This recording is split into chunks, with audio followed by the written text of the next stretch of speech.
Twitch app, and it's just like the front page is just always Gooner stuff.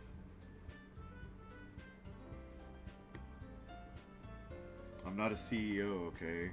I don't want to fucking see that shit. Alright, so. This is Doki Literature Club. Can I play this with a controller or nah? Enter your name.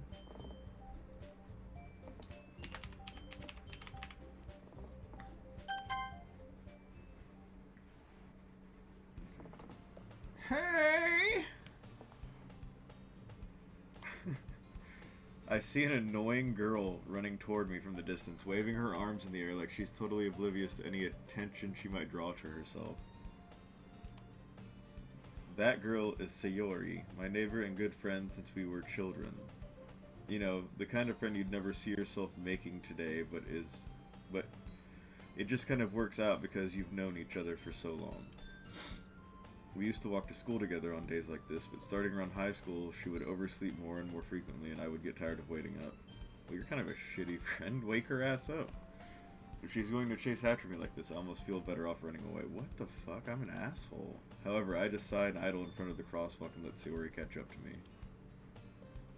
Ha ha! I overslept again. But I caught you this time. Maybe, but only because I decided to stop and wait for you. You say that like you were thinking about ignoring me. With little fucking figures. That's mean, Davernack. Well, if people stare at you for... Oh, I'm saying this. Well, if people stare at you for acting weird, then I don't want them to think we're a couple or something. Fine, fine. But you did wait for me after all. I guess you don't have it in you to be mean, even if you want to. Whatever you say. Oh, wait, that's me again. Whatever you say, Sayori. Ugh. I'm going to take a shower after this. We cross the street together and make our way to school. As we draw near, the streets become increasingly speckled with other students making their daily commute. I don't know if I can keep up the voices. By the way, Davernack, have you decided on a club to join yet? A club? I told you already, I'm not really interested in joining any clubs. I haven't been looking either. That's not true. You told me you would join a club this year. Did I? I'm sure it's possible that I did, in one of our many conversations where I dismissively go along with whatever she's going on about. Man, the narrator, like the main character, is a jerk. Sayori likes to worry a little too much about me when I'm perfectly content with just my reading comprehension. Just getting by on the average while spending my free time on games and anime. So, an incel that's also a dickhead. Uh-huh. I was talking about how I'm worried that you won't learn how to socialize or have any skills before college. Your happiness is really important to me, you know? And I know you're happy now, but I die at the thought of you becoming a NEET in a few years because you're not used to the real world. Oh, no. You trust me, right? Don't make me keep worrying about you. Alright, alright. I'll look at a few clubs if it makes you happy. No promises, though. Well, at least promise me you'll try a little. Yeah, I guess I'll promise you that.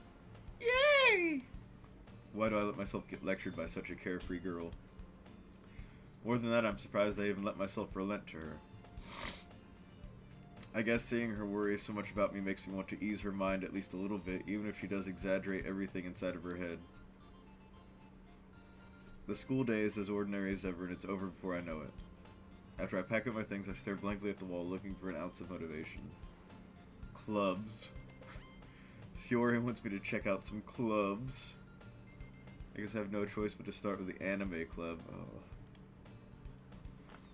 Hello! Sayori. Sayori must have come to the classroom while I was spacing out. I look around and realize that I'm the only one left in the classroom. I thought I'd catch you coming out of the class, but I saw you just sitting here and spacing out, so I came in. Honestly, you're even worse than me sometimes. I'm impressed. You don't need to wait up for me if it's going to make you late to your own club. Well, I thought you might need some encouragement, so I thought, you know. No, what? Well, you could come to my club. Sayori. Yeah? There's no way I'm going to your club. Meanie. Sayori is the vice president of the literature club. Not that I was ever aware that she had any interest in literature. In fact, I'm 99% sure she only did it because she thought it would be fun to help start a new club. Since she was the first one to show interest after the one who proposed the club, she inherited the title of vice president. That said, my interest in literature is guaranteed to be even less. Yeah, I'm going to the anime club. Come on, please. Why do you care so much anyway? Well, I kind of told the club yesterday I would bring in a new member. And Natsuki made cupcakes and everything. Don't make promises you can't keep. I can't tell if Sayori is really that much of an Oh, wait. I can't tell if Sayori is really that much of an airhead or if she's so cunning as to have planned all this out. I'll get the hang of it. I let out a long sigh. Fine. I'll stop by for a cupcake, okay? Yes, let's go!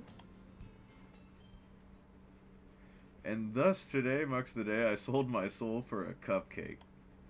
I dejectedly follow Sayori across the school and upstairs, a section of the school I rarely visit, being generally used for third-year classes and activities. Like third grade?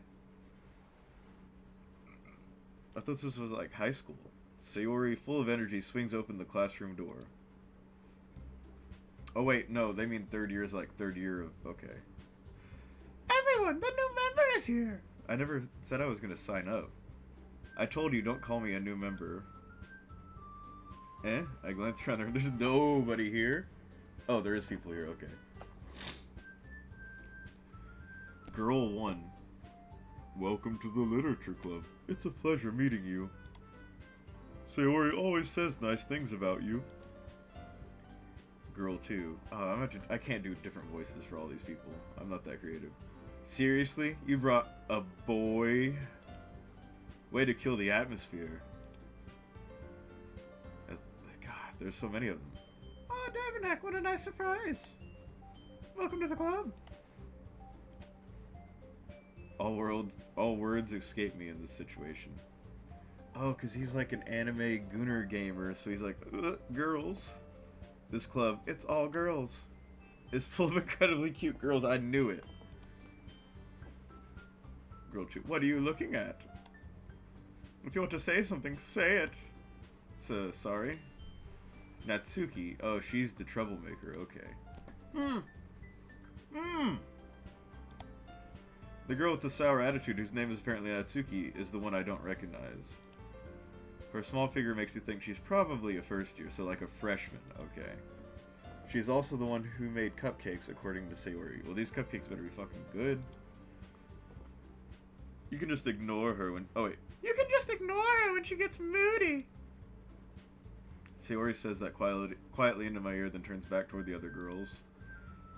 Anyway, this is Natsuki, always full of energy. And this is Yuri, the smartest in the club. Don't say things like that. Yuri, who appears comparatively more mature and timid, seems to have a hard time keeping up with people like Sayori and Natsuki. Ah, well, it's nice to meet both of you. And it sounds like you already know Monica, is that right? That's right. Never met this woman before a day in my life. It's great to see you again, Davernack. Monica smiles sweetly. We do know each other well. We rarely talk, but we were in the same class last year. Monica was probably the most popular girl in class. Smart, beautiful, athletic. Basically, completely out of my league. Dude, any of these girls are out of your league.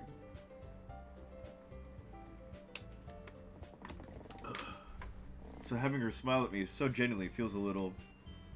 you too, Monica. What happened? Oh, I accidentally clicked it off. Come sit down, Davernack. We made room for you at the table, so you can sit next to me or Monica. I'll get the cupcakes. Should I just, like, give them random accents? Hey! I made them! I'll get them! Sorry, I get a little too excited. Then how about I make some tea as well? Ugh. The girls have a few desks arranged to form a table. As Sayori mentioned, it's been widened so that there is one space next to Monica and one next to Sayori. Natsuki and Yuri walk over to the corner of the room where Natsuki grabs a wrapped tray and Yuri opens the closet.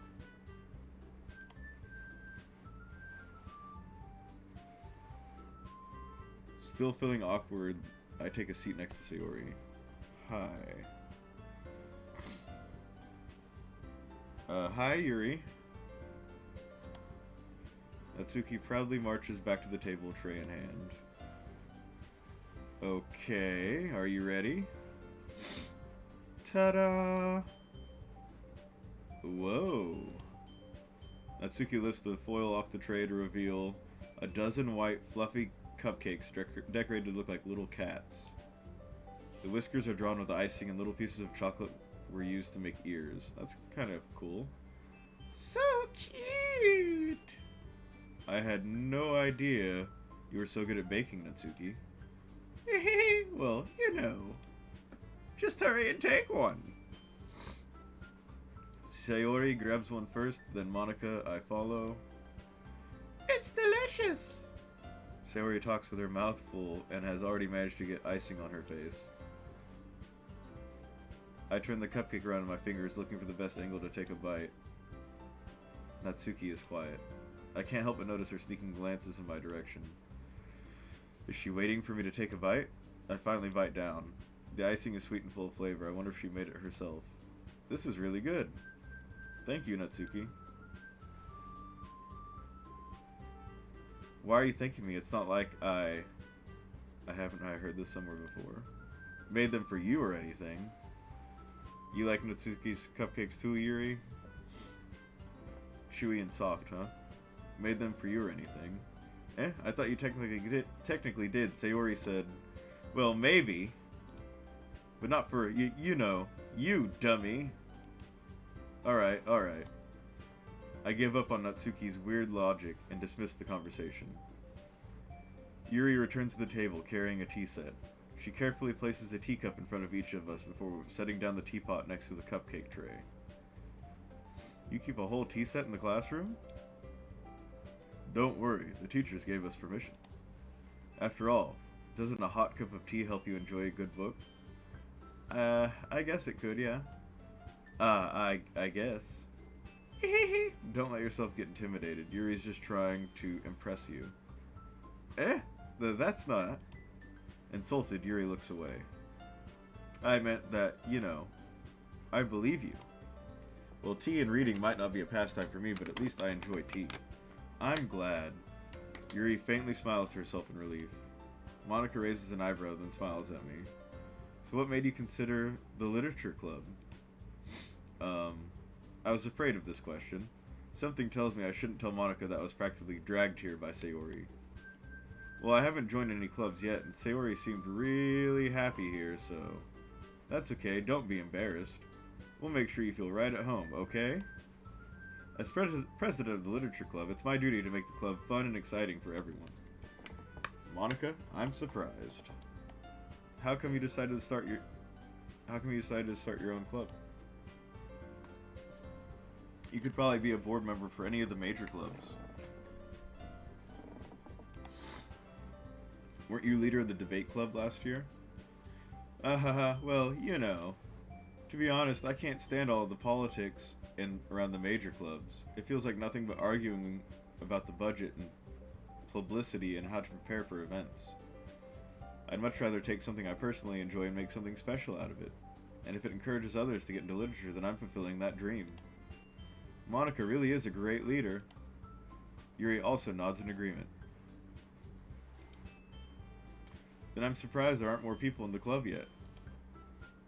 It must be hard to start a new club. You could put it that way. Not many people are very interested in putting out all the effort to start something brand new. Especially when it's something that doesn't grab your attention like literature. You have to work hard to convince people that you're both fun and worthwhile. But it makes school events like the festival that much more important. I'm confident that we can all really grow this club before we graduate. Right, everyone? Yeah! We'll do our best. You know it! Everyone enthusiastically agrees. Such different girls, all interested in the same goal. Monica must have worked really hard to find these three. Maybe that's why they were all so delighted by the idea of a new member joining. Though I still don't really know if I can keep up with their level of enthusiasm about literature. So, Tavernac, what kinds of things do you like to read? Well, considering how little I've read these past few years, I don't really have a good way of answering that. You like that a boy joined the club? I think you might be, alone in that, considering the way that, Natsuki reacted to me eating a cupcake. Manga? I mutter quietly to myself, half joking. Natsuki's head suddenly perks up. It looks like she wants to say something, but she keeps quiet. Not much of a reader, I guess. Well, that can change. What am I saying? I spoke without thinking after seeing Yuri's sad smile. Anyway, what about you, Yuri? Well, let's see. Yuri traces the rim of her teacup with her finger. My favorites are usually novels that build deep and complex fantasy worlds, so Lord of the Rings. The level of creativity and craftsmanship behind them is amazing to me. And telling a good story in such a foreign world is equally impressive. Yuri goes on. Clearly passionate about her reading. The Portrait of Markov is a good read, you say? She seemed so reserved and timid since the moment I walked in, but it's obvious by the way her eyes light up that she finds her comfort in the world of books, not people. But you know, I like a lot of things. Stories with deep psychological elements usually immerse me as well. Isn't it amazing how a writer can so deliberately take advantage of your own lack of imagination to completely throw you through a loop? For a loop? Anyway, I've been reading a lot of horror lately. I read a horror book once. I desperately grasp something I can relate to at the minimal level. He's gonna be like, I read Edgar Allan Poe once. At this rate, Yuri might as well be having a conversation with a rock. Yeah? Really? I wouldn't have expected that, Yuri. For someone as gentle as you. I guess you could say that. But if a story makes me think or takes me to another world, then I really can't put it down. Surreal horror is often very successful at changing the way you look at the world, if only for a brief moment. Ugh, I hate horror. Oh, why is that? Well, Natsuki's eyes dart over to me for a split second. Never mind. That's right, you usually like to write about cute things, don't you, Natsuki? Well, what? What gives you that idea? You left a piece of scrap paper behind last club meeting. It looked like you were working on a poem called Don't Say It Out Loud! And give that back. Fine, fine. Your cupcakes, your poems! Everything you do is just as cute as you are! Sayori slides up behind Natsuki and puts her hands on her shoulders. Odd. I'm not cute! Natsuki, you write your own poems? Well, I guess sometimes. Why do you care? I think that's impressive. Why don't you share them sometime? No! Natsuki averts her eyes. You wouldn't like them. Not a very confident writer yet. I understand how Natsuki feels. Sharing that level of writing takes more than just confidence. The truest form of writing is writing to oneself. You must be willing to open up to your readers, exposing your vulnerabilities and showing even the deepest reaches of your heart. You have a writing experience too, Yuri?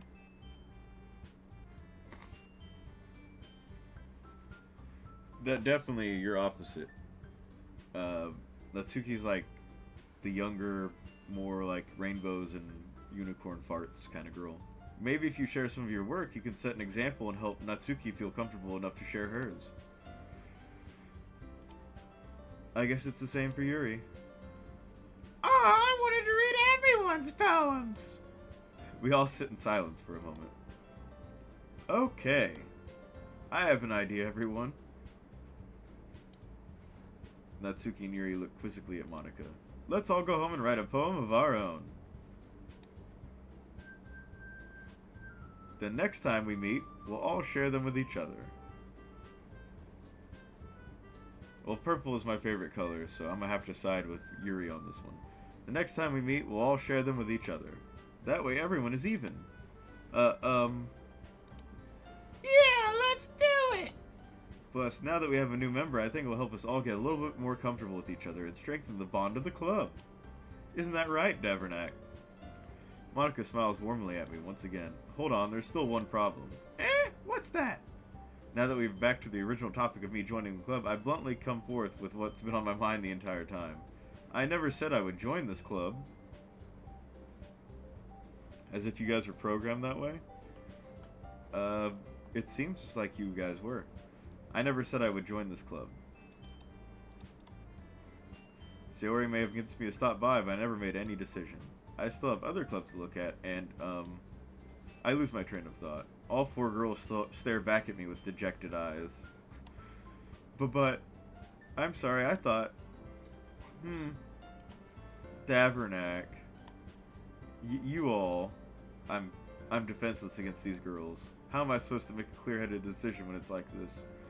That is, if writing poems is the price I need to pay in order to spend every day with these beautiful girls. Oh no. Right. Okay, I've decided then.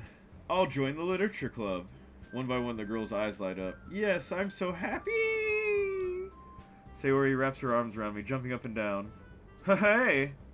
You really did scare me for a moment. If you really just came for the cupcakes, I would be super pissed.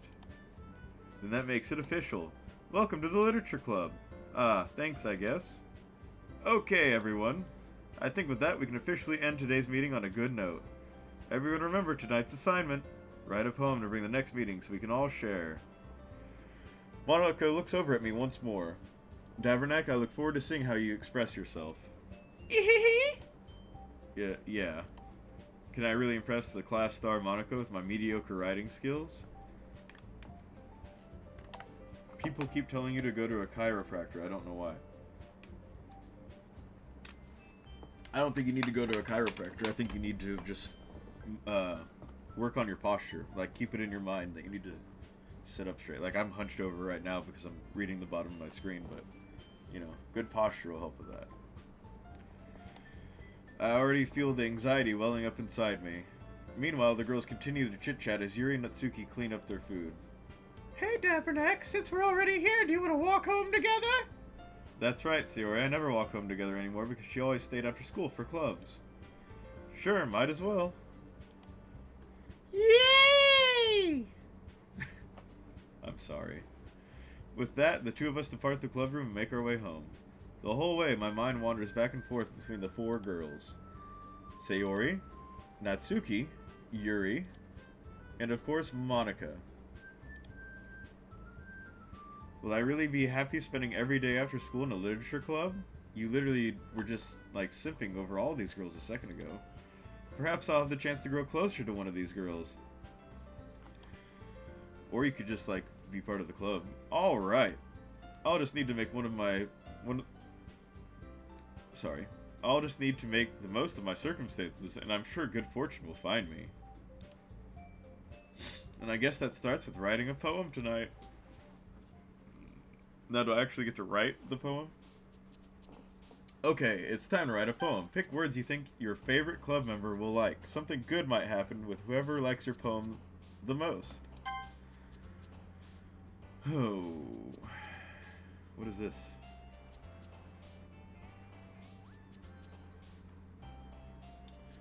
Okay, so she likes cutesy stuff. I'm not sure... Oh, Sayori probably likes, like, marriage and stuff like that. And then Yuri is gonna like depression, misery, horror, I bet. Entropy. Okay. We're gonna go for Yuri, because she has purple hair. Sadness.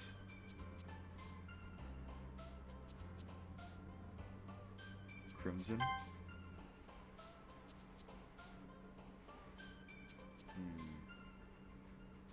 Disarray. Doki Doki? What does Doki Doki mean? I'm sure Doki Doki has to mean like cute or something, right? Disoriented.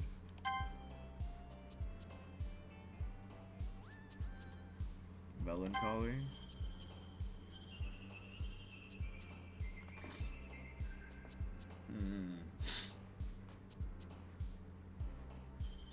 Variance, maybe? Journey. Okay, I got you. It's Tragedy. Oh no, that's the other one. Okay. Cage.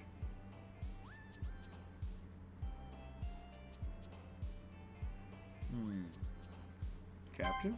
Okay. Sewer slide?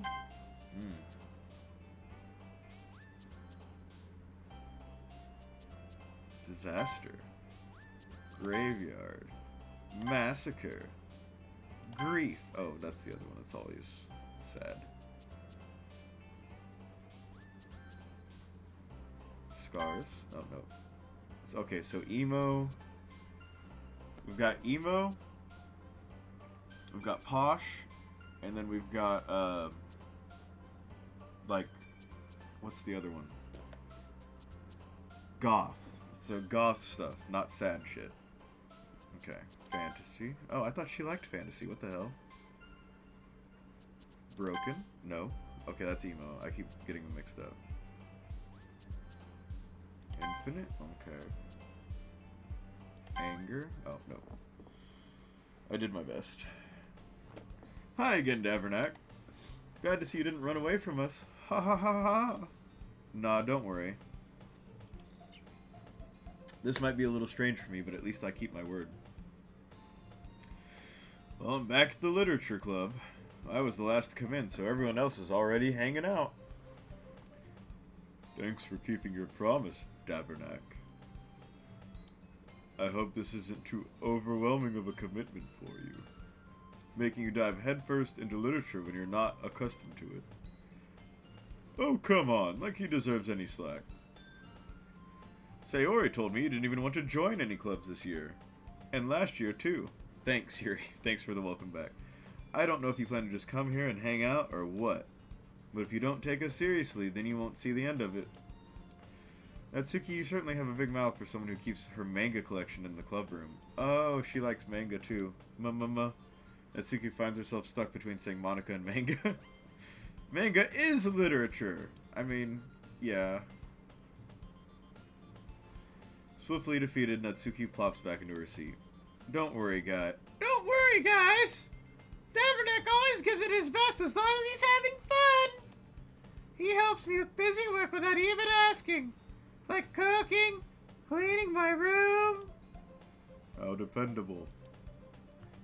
Sayori, that's because your room is so messy it's distracting. And you almost set your house on fire once. Is that so?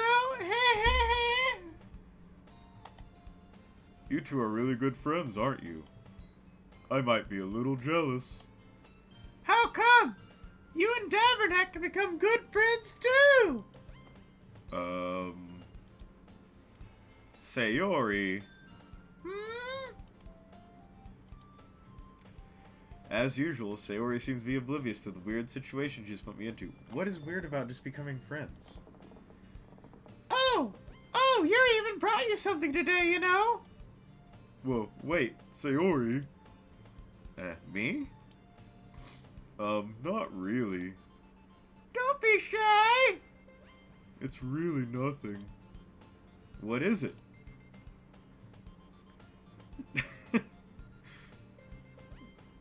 No, never mind. Sayori made it sound like a big deal when it's really not. Oh, what do I do? I'm sorry, Yuri, I wasn't thinking. I guess that means it's up to me to rescue the situation. Hey, don't worry about it. First of all, I wasn't expecting anything in the first place, so any nice gesture from you is a pleasant surprise. It'll make me happy no matter what. Is that so? Yeah, I don't make a big deal if you don't want it to be. Alright. Well, here. Yuri reaches into her bag and pulls out a book. I didn't want you to feel left out, so I picked out a book that I thought you might enjoy. It's a short read, so it should keep your attention even if you don't usually read. And we could, you know, discuss it if you wanted. This is... How is this girl accidentally being so cute? She even picked out a book she thinks I'll like, despite me not reading much. Yuri, thank you. I'll definitely read this. I enthusiastically take the book. Phew. Well, you can read it at your own pace. I look forward to hearing what you think. Now that everyone's settled in, I expected Monica to kick off some scheduled activities for the club, but that doesn't seem to be the case. Sayori and Monica are having a cheery conversation in the corner. Yuri's face is already buried in a book. I can't help but notice her intense expression, like she was waiting for this chance. Meanwhile, Natsuki is rummaging around in the closet. I'm really curious to talk to Yuri a little bit more, but at the same time I would feel bad for distracting her from reading. I catch a glimpse of the cover of her book. It looks like the same book that she lent to me. More than that, she seems to be on the first few pages. Crap. I think she noticed me looking at her. She sneaks another glance at me and our eyes meet for a split second. But that only makes her hide her face deeper in her book. Sorry. I was just spacing out. I muttered this, sensing I made her uncomfortable. Oh. It's fine. If I was focused, then I probably wouldn't have noticed in the first place. But I'm just rereading a bit of this, so... That's the book you gave me, right? Mm-hmm. I wanted to reread some of it. Not for any particular reason. Just curious, how come you'd have two copies of the same book? She's, like, visibly sweating. Well, then I stopped at the bookstore yesterday. That's not what I meant. I mean, I just happened to buy two of them. Ah, I see. There's something fairly obvious here that Yuri isn't telling me, but I decided to let it go. I'll definitely start reading it soon. I'm glad to hear. Once it starts to pick up, you might have a hard time putting it down. It's a very engaging and relatable story. Is that so? What's it about, anyway? Well... Yuri closes the book and scans her eyes over the back. She hasn't read it. She bought it and an extra copy because she wants to read a book with you. You idiot. Oh, it's the book. The book is titled The Portrait of Markov. That's the book you were talking about in chat. Okay. There's an ominous looking eye symbol on the front cover. Alright. Alright. I just want to make sure I don't accidentally give you anything away. Basically, it's about this girl in high school who moves in with her long-lost younger sister. But as soon as she does so, her life gets really strange. She gets targeted by these people who escaped from a human experiment prison. It's like a real book? Like outside of Doki Doki Literature Club, Portrait of Markov is an actual book? Huh, I'm not gonna click that right now, but I'll check it out later. She gets targeted by these people who escaped from a human experiment prison. And while her life is in danger, she needs to desperately choose who to trust. No matter what she does, she ends up destroying the most of her relationship, and her life starts to fall apart. That's kind of dark, isn't it? Yuri made it sound like it was going to be a nice story, so that dark turn came from nowhere. Ah! Yuri gently giggles all of a sudden. Are you not a fan of that sort of thing, Devernak? No, it's not that. I mean, I can definitely enjoy these kinds of stories, so don't worry. I hope so. Yeah, I totally forgot that Yuri's into those things. She's so shy and reclusive on the outside, but her mind seems to be completely different. It's just that those kinds of stories, they challenge you to look at life from a strange new perspective. When horrible things happen, not just because someone wants to be evil, but because they have their own goals or their own philosophy that they believe in, then suddenly, when you thought you related to the protagonist, they're made out to be the naive one for letting their one-sided morals interfere with the villain's plans. I'm rambling, aren't I? Not again. I'm sorry. Hey, don't apologize. I haven't lost interest or anything. Well, I guess it's alright then. But I feel like I should let you know that I have this problem. When I let things like books and writing fill my thoughts, I kind of forget to pay attention to other people. So I'm sorry if I end up saying something strange. And please stop me if I start talking too much. I really don't think you need to worry. That just means you're passionate about reading. Least I can do is listen. It's a literature club after all. Ah. That's true. In fact, I might as well get started reading it, right? You don't have to. What are you saying? Just a moment ago you said you were looking forward to it. Let me just get the book. I quickly retrieve the book that I put into my bag. Alright, it's fine if I sit here, right? I slip into the seat next to Yuri's. Yeah. Are you sure? You seem a little apprehensive. I'm sorry. It's not that I don't want you to. It's just something I'm not very used to. That is, reading in company with someone. I see. Well, just tell me if I end up distracting you or anything. Alright. I open the book and start the prologue. I soon understand what Yuri means about reading in company. It's as if I can feel her presence over my shoulder as I read. It's not a particularly bad thing, maybe a little distracting, but the feeling is somewhat comforting. Yuri is in the corner of my eye. I realize that she's not actually looking at her own book. I glance over. It looks like she's reading from my book instead. Sorry. I was just...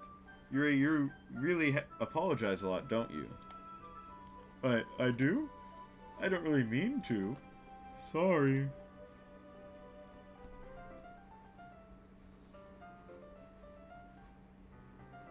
I mean... Ah ha ha ha. Here, this should work, right? I slide my desk until it's up against Yuri's, then hold my book more between the two of them. I suppose so. Yuri timidly closes her own copy.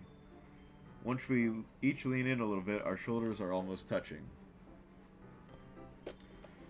Someone vandalized the copy online, or translated it from another language poorly, but the web version seems to have some messages that aren't in the physical one. Curious. Curiouser and curiouser. It feels like my left arm is in the way, so instead I use my right hand to hold open the book. I guess that makes it kind of difficult to turn the page. Here. Yuri takes her left arm and holds the left side of the book between her thumb and forefinger. Ah. I do the same with my right arm on the right side of the book. That way I turn a page and Yuri slides it under her thumb after it flips to her side. But in holding it like this, we're huddled even closer together than before. It's actually kind of distracting me. It's as if I can feel the warmth of Yuri's face and she's in the corner of my vision. Are you ready? Are you ready? Eh? To turn the page. Ah, sorry. I think I got a bit distracted for a second. I glance over at Yuri's face again and our eyes meet. I don't know how I'll be able to keep up with her. That's okay. You're not as used to reading, right? I don't mind being patient if it takes you a bit longer. It's probably the least I can do, since you've been so patient with me. Yeah. Thanks. We continue reading.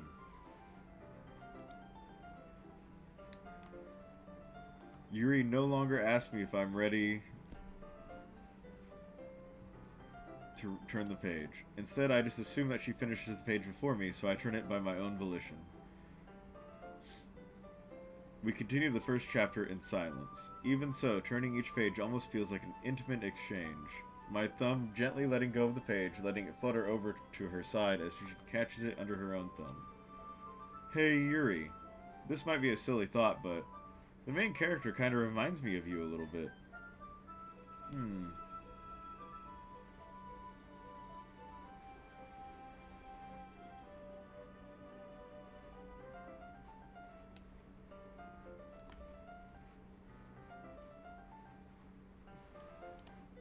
You think so? You think so? How does she? Well, I guess she's more blunt in a lot of ways. But she also second-guesses all the things that she says and does.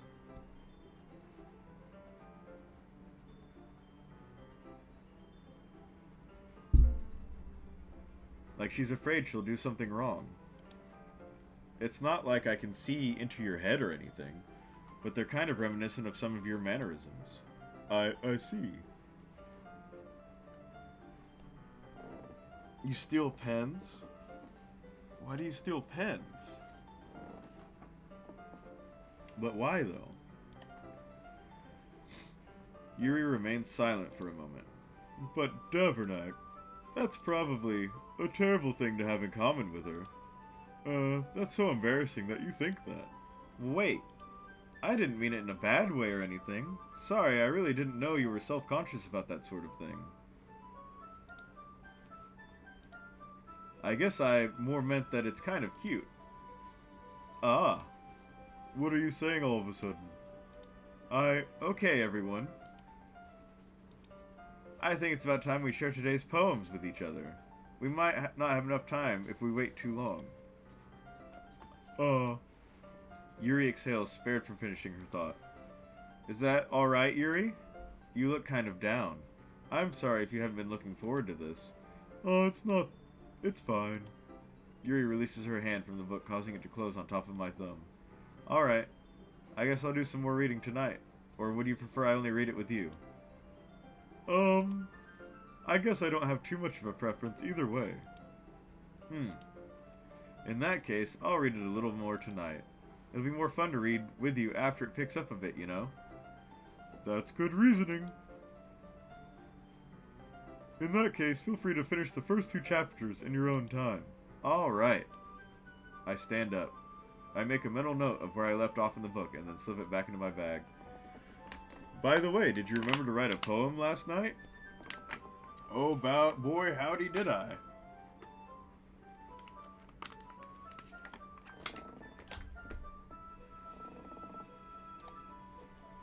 Yeah. My relaxation ends. I can't believe I agreed to do something so embarrassing. I couldn't really find much inspiration since I've never really done this before. Well, now that everyone's ready, why don't you find someone to share with? Sayori. I can't wait! Sayori and Monica enthusiastically pull out their poems.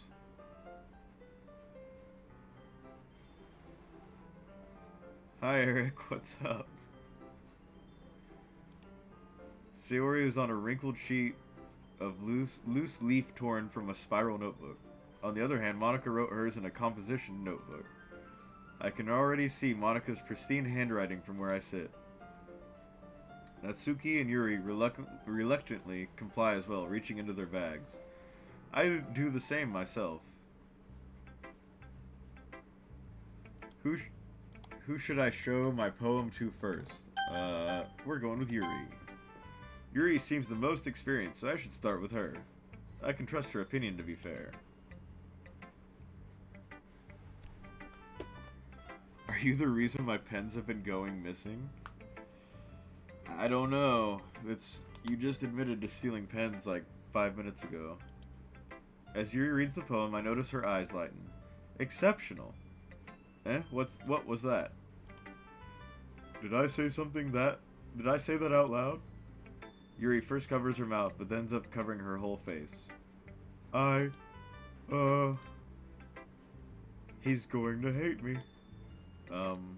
You really didn't do anything wrong, Yuri. I guess you're right. What am I getting so nervous for? Yuri takes a deep breath. So, what kind of writing experience do you have? Your use of imagery and metaphors indicates you've written a lot of poetry before. Really? Wow, that's a huge compliment coming from you. This is actually my first time, really. Huh? Yuri stares at me blankly, then looks at my poem again. Well, I know that. I just meant, I don't know accents. I'm not trying to give her a autism accent. I made, Sayori's accent really bad. If you haven't seen me do her accent yet, then just buckle up. I just meant, Yuri trails off to find an excuse.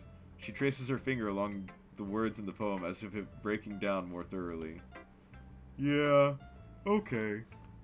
I was thinking more like Eeyore from like Winnie the Pooh or something. This is the reason I was able to tell. It's just that there are specific writing habits that are usually typical of new writers. And having been through that myself, I kind of learned to pick up on them. I think the most noticeable thing I recognize in new writers is that they try to make their style very deliberate. In other words, they tend to pick up a writing style separate from the topic matter, and they fit the two together. The end result is that both the style and the expressiveness are weakened. Once Yuri finds her train of thought, it's as if her demeanor totally changes. Her stammering is completely gone and she sounds like an expert. Of course, that's not something you can be blamed for. There are so many different skills and techniques that go into writing even a simple poem. Not just finding them and building them, but getting them to work together is probably the most challenging part. Pretzel? What? It might... It might take you some time, but it all comes with practice and learning by example and trying new things.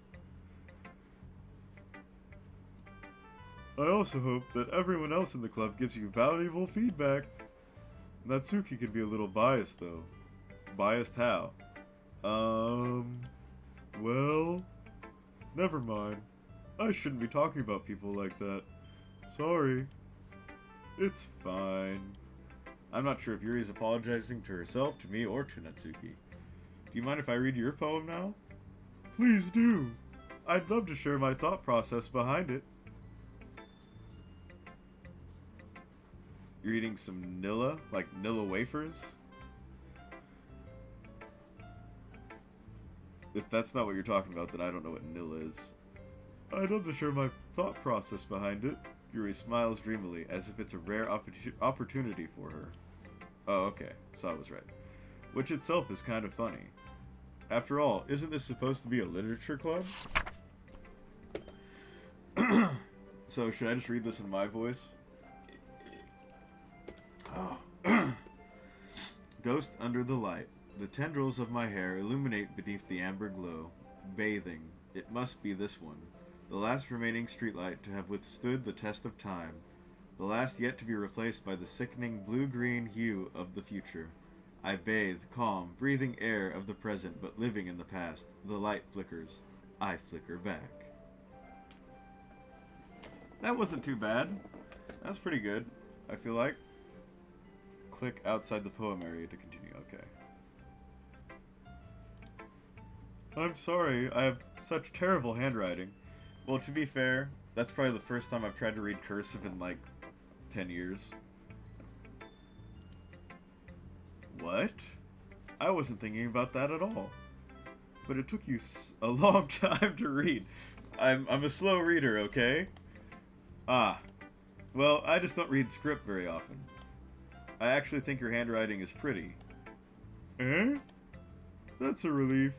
Also, I liked the poem. Even though it's short, it was really descriptive. It wasn't too short? I usually write longer poems. Not at all.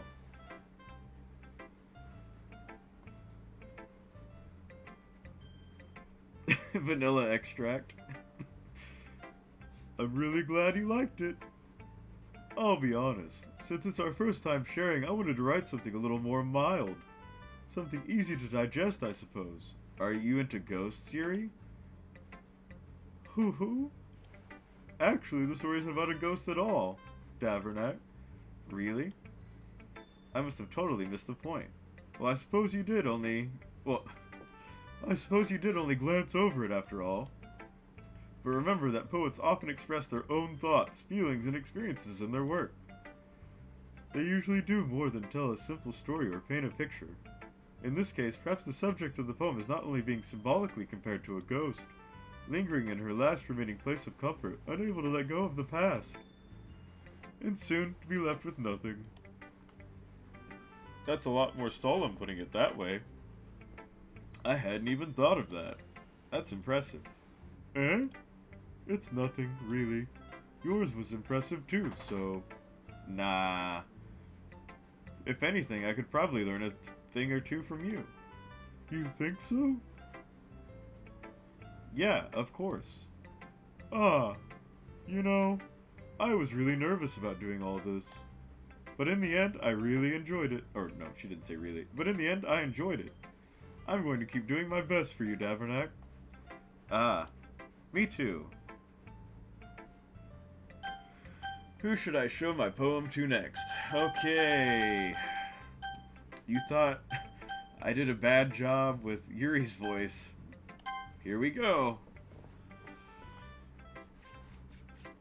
Big sip.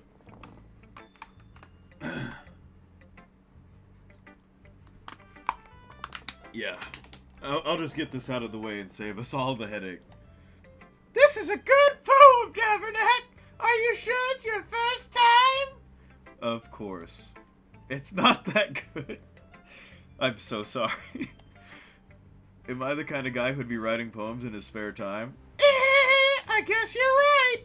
But that's why it impressed me. Well, to be honest, I was afraid that you wouldn't do it seriously. Or that you wouldn't write one at all. I'm really happy that you wrote one. It just reminds me of how you're really part of the club now. It's Mickey Mouse. You're right. You're right. Ho ho! Not to mention the fact that I'm standing in front of you in the club room. Well, of course. I'm not really into it yet, but that doesn't mean I'll break my promise. See? It's like I said before, Davinek. Deep down, you're not selfish at all, you know. Trying new things like this for other people, that's something that only really good people do. Thanks, Sayori. I'm not sure if Sayori sees the full picture of my motive here. Then again, I can't deny that she's part of the reason I joined, knowing how much this means to her and all. Yeah. And I'm gonna make sure you have lots of fun here, okay? That will be my way of thanking you. Alright, I'm going to hold you to that then. Yay! Now you'll read my poem too, right? Don't worry, I'm really bad at this. Well, no self-confidence. We'll see about that. I'm gonna read the poem in my voice. Dear sunshine, the way you glow through my blinds in the morning, it makes me feel like you missed me. Kissing my forehead to help me out of bed, making me rub the sleepy from my eyes. Are you asking me to come out and play? Are you trusting me to wish away a rainy day? I look above, the sky is blue, it's a secret, but I trust you too. If it wasn't for you, I could sleep forever, but I'm not mad. I want breakfast. Okay. Kinda lost me, like, near the end there. Like, roses are red, violets are blue kind of thing. Yeah, I want breakfast. That's a banger-ass line, am I right? Yeah, his motive is to fucking be a gooner anime guy, I guess. Sayori. This is just a guess, but did you wait until this morning to write this? No! Just a little bit. You can't answer just a little bit to a yes or no question. I forgot to do it last night.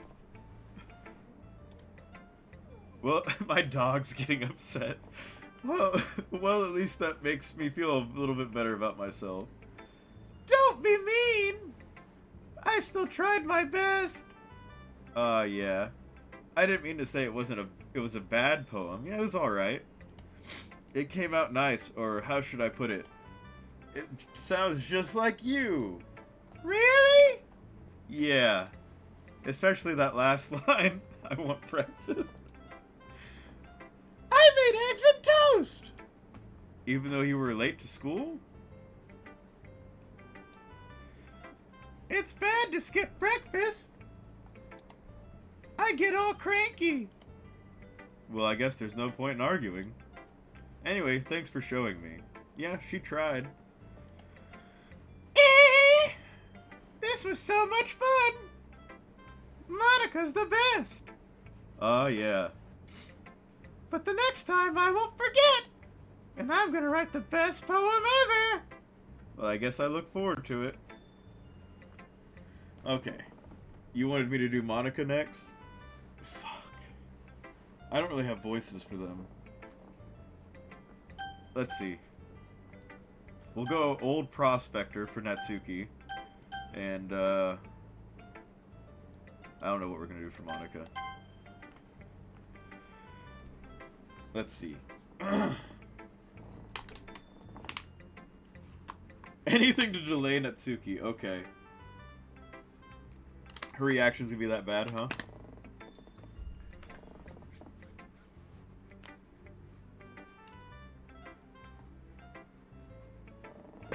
Honestly, I agree. It's funny. Okay, I'm just gonna, until I think of a voice to do for Monica, I'll just read her in like my normal speaking voice. Having a good time so far? Ah, yeah. Good, glad to hear it. By the way, since you're new in everything, if you ever have any suggestions for the club, like new activities or things we can do better.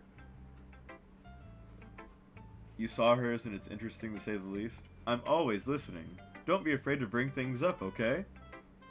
Alright, I'll keep that in mind. Of course, I'll be afraid to bring things up. I'm much better off just going with the flow until I'm more settled in. Anyway, want to share your poem with me? It's kind of embarrassing, but I guess I have to. Ha ha ha ha. Don't worry, Davernack. We're all a little embarrassed today, you know? Yeah, me included. But it's that sort of barrier that we'll all learn to get past soon. Today is the day I learned I will never be a voice actor. Yeah, that's true. I hand Monica my poem. Great job, Davernack. Maybe I should give her, like, whatever my version of, like, a hoity-toity British person is. I was going, oh, in my head while reading it. It's really metaphorical. I'm not sure why, but I didn't expect you to go for something so deep. I guess I underestimated you. It's easiest for me to keep everyone's expectations low. That way, it always counts when I put in some effort. Ah ha ha ha, that's not very fair. Well, I guess it worked anyway. You know what? That Yuri likes this kind of writing, right? That's why I wrote it this way. Writing that's full of imagery and symbolism. Yeah, all I did was select words. I don't even know what my poem looks like. Unlike Sayori, who likes using simple and direct words to describe happiness and sadness. I think my dog needs to go. I'll be right back.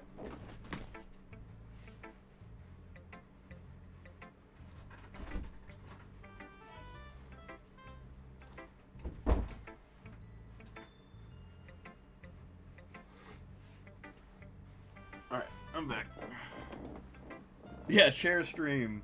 The dog had to go potty. Unlike Sayori, who likes using simple and direct words to describe... I'm not Hassan, okay? I don't zap my dogs. I let them get out of the room. And I don't keep them on camera.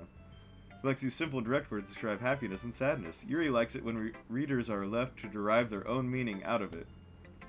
It's very challenging to write like that effectively.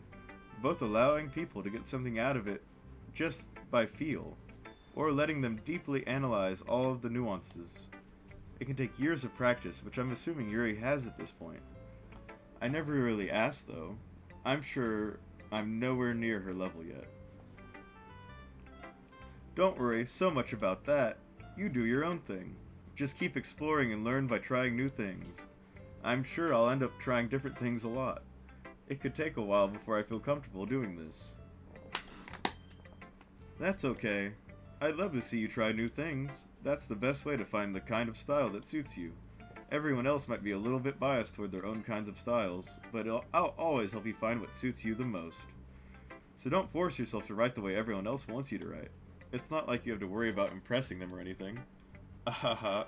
Is that like foreshadowing that if I don't impress somebody, they're gonna do something bad?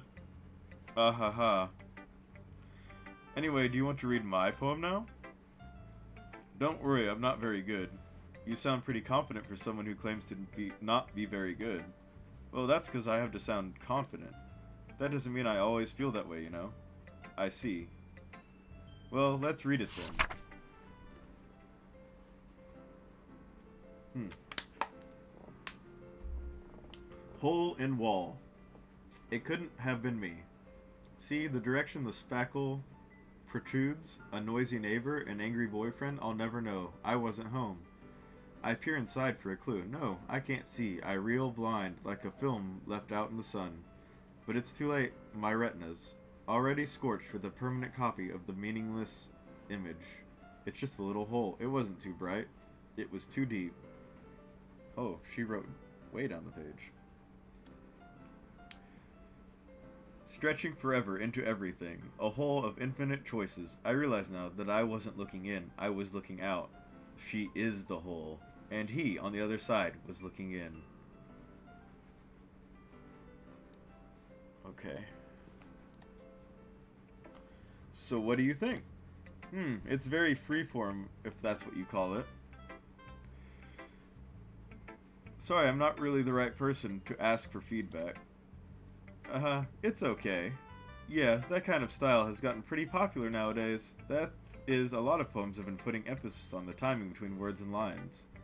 When performed out loud, it can be really powerful. What was the inspiration behind this one? It sounds like somebody punched a hole in her wall.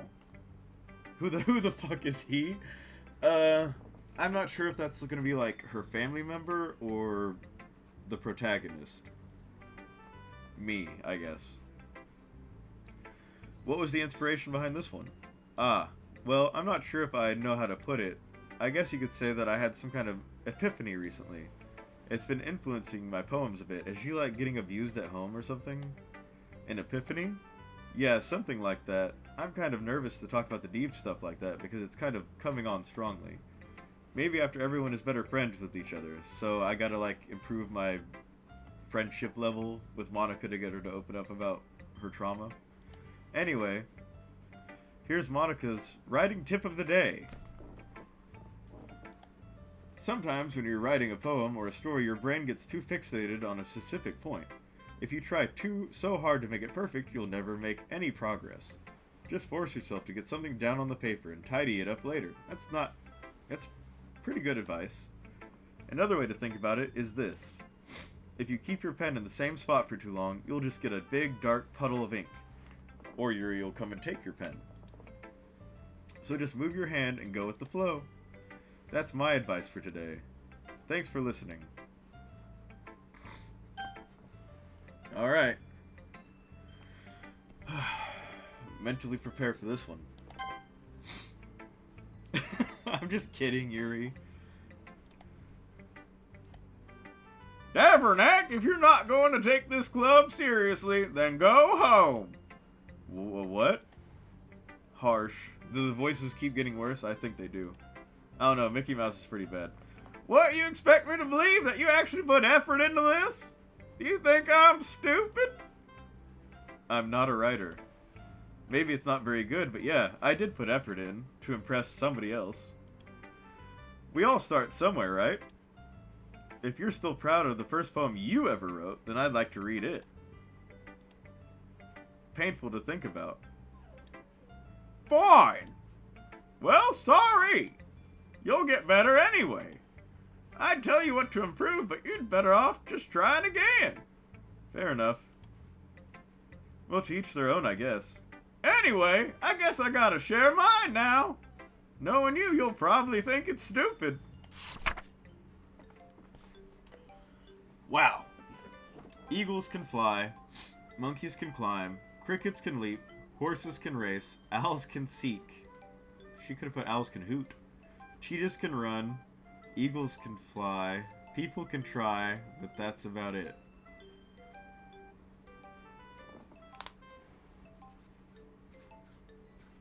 Woo. Oof.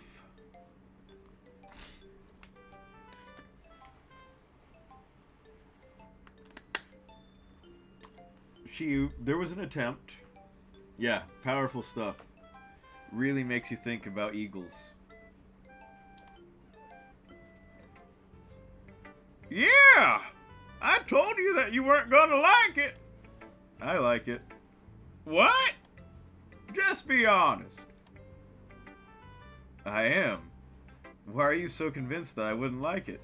Well, because everyone in high school thinks that writing has to be all sophisticated and stuff. I gave her the right accent.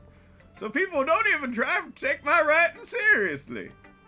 But isn't the point of poems for people to express themselves? Your writing style wouldn't make your message any less valid. Yeah, exactly. I like when it's easy to read, but it hits you hard. Like in this poem. Seeing everyone around you do great things can be really disheartening. So I decided to write about it. I'm not going to be able to talk tomorrow. Yeah, I understand. But the other nice thing about simple writing is that it puts more weight on the wordplay. Like I set up for a rhyme at the end, but then made it fall flat on purpose. Helps bring out the feeling in the last line. So you did. I guess more went into that than I realized. That's what it means to be a pro. I'm glad you learned something. Didn't expect that from the youngin' here, did ya? Yeah, I guess not. I decided to humor her with that last comment. I don't really care how old everyone is, but if Natsuki is feeling proud, then I won't take that away from her.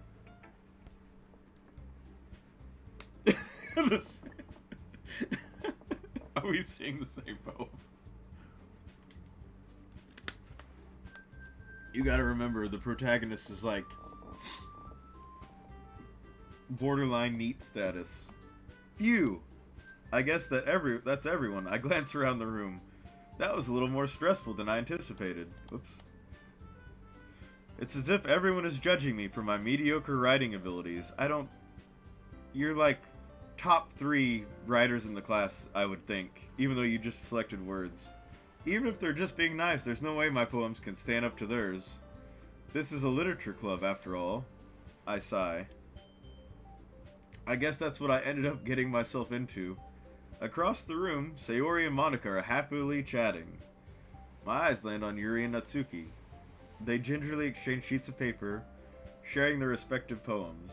Oh no. Yuri's gonna hate it. As they read in tandem, I watch each of their expressions change. Natsuki's eyebrows furrow in frustration. Meanwhile, Yuri smiles sadly. She's like, this poor dumb girl. Natsuki, what's with this language? These are big words that I can't understand. Eh? Did you say something? Oh, it's nothing! Natsuki dismissively returns the poem to the desk with one hand. I guess you could say it's fancy. Ah, thanks. Yours is cute. Cute? Did you completely miss the symbolism or something?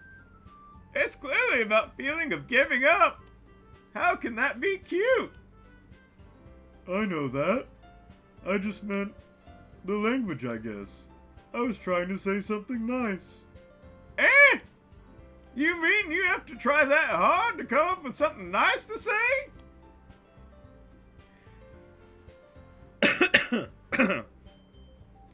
Thanks, but it really didn't come out at nice at all. Well, I do have a couple of suggestions.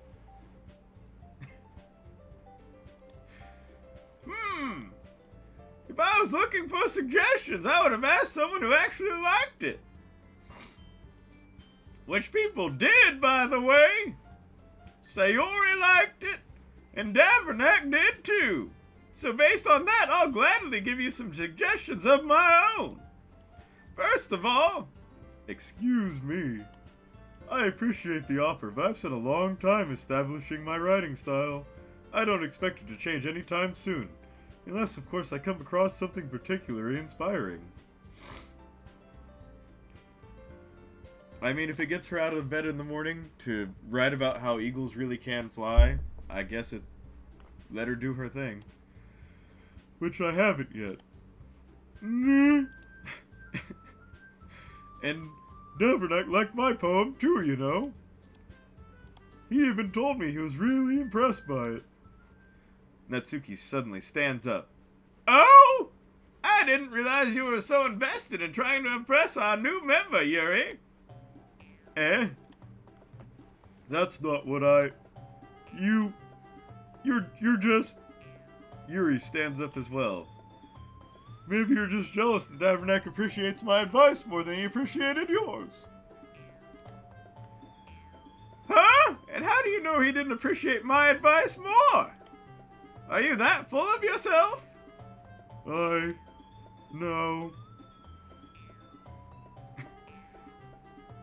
Dude, I'm killing my voice.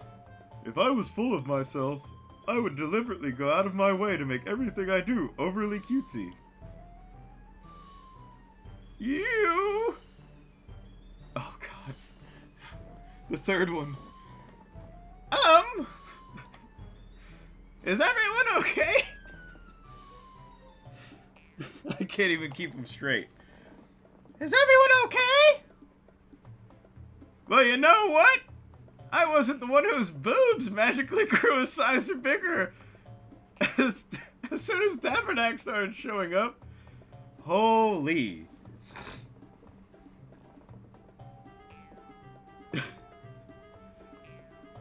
No, Natsuki? Natsuki, that's a little... I have to do both of them at the same time? This doesn't involve you! Voice cracks from hell. I don't like fighting, guys! Suddenly, both girls turned towards me. If they just noticed I was standing there. Yeah, I'm still here. Tabernac. She's just trying to make me look bad. That's not true! She started it! If she could get over herself and learn to appreciate that simple writing is more effective, then this wouldn't have happened in the first place. What's the point in making your poems all convoluted for no reason? The meaning should just jump out at the reader, not force them to have to figure it out. I mean, all of my favorite books, personally, make you think. You know what I mean? I don't agree with Natsuki at all. Help me explain that to her, Tabernac. Well, wait. There's a reason we have so many deep and expressive words in our language. It's the only way to convey complex feelings and the meaning the most effectively. Avoiding them is not only unnecessarily limiting yourself, it's also a waste. You understand that, right, Tabernac? Well? How did I get dragged into this in the first place? It's not like I know anything about writing, but whoever I agree with will probably think more highly of me. This is the easiest choice of my life. What? Natsuki, you're right that I liked your poem. See? Wait. That's not an excuse for you to be so mean. You shouldn't pick a fight just because someone's opinion is different. That's not what happened at all! Yuri wouldn't even take my poem seriously! I understand.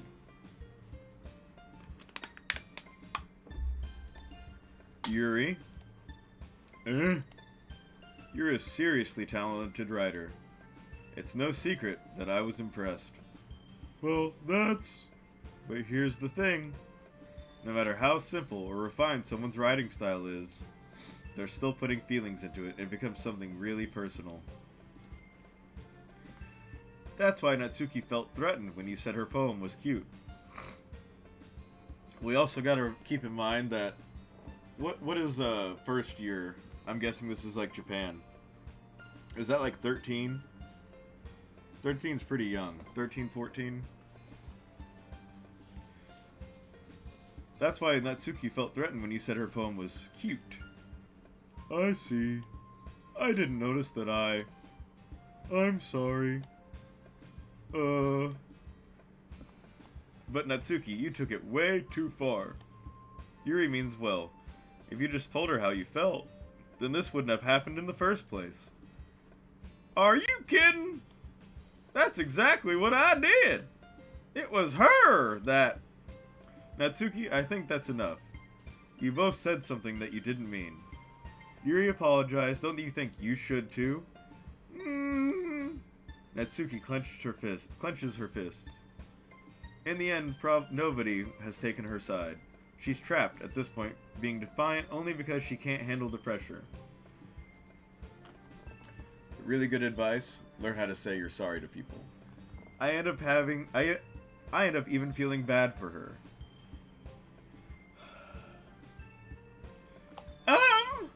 Sometimes when I'm hurt, it helps to take a walk and clear my head. Sayori, she doesn't need to. You know what? You know what? I'm going to do just that. It'll spare me from having to look at all your ugly faces right now. Without warning, Natsuki snatches her own poem up from the desk and storms out. On her way out, she crumbles up the poem with her hands and throws it in the trash. Oh, I mean... where it belongs. Fair. Probably not fair that we all ganged up on her like that. Natsuki! She really didn't need to do that. I look across the room. Yuri has her chin buried in her hands while she stares down at her desk. I gingerly approach her and sit in the adjacent chair. Sigh. Everything alright? I'm so embarrassed. I can't believe I acted like that. You probably hate me now. No, Yuri. How could anyone not have gotten frustrated after being treated like that? You handled it as well as anyone could. I don't think any less of you. Well, alright, I believe you. Thanks, Tavernac, you're too kind. I'm thankful to have you as part of this club now. It's nothing. One more thing. That one thing that Natsuki said about, you know, I would never do anything so shameful. So... Eh? What thing did Natsuki say? Well, never mind that. I'm going to make some tea. Ah, good idea. Make enough for more than one person, okay? Yeah. Okay, everyone.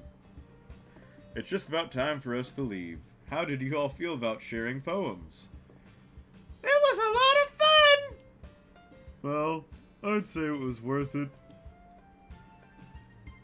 It was alright, but, well, mostly. She's back? Davernac, how about you? Yeah, I'd say the same. It was a neat thing to talk about with everyone. Awesome. In that case, we'll do the same thing tomorrow. And maybe you'll learn something from your friends, too.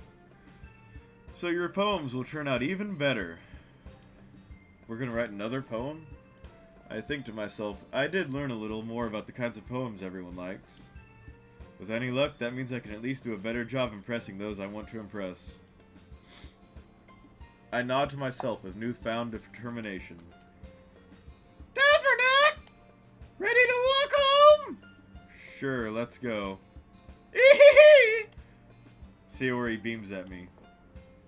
It truly has been a while since Sayori and I have spent this much time together. I can't really say I'm not enjoying it either.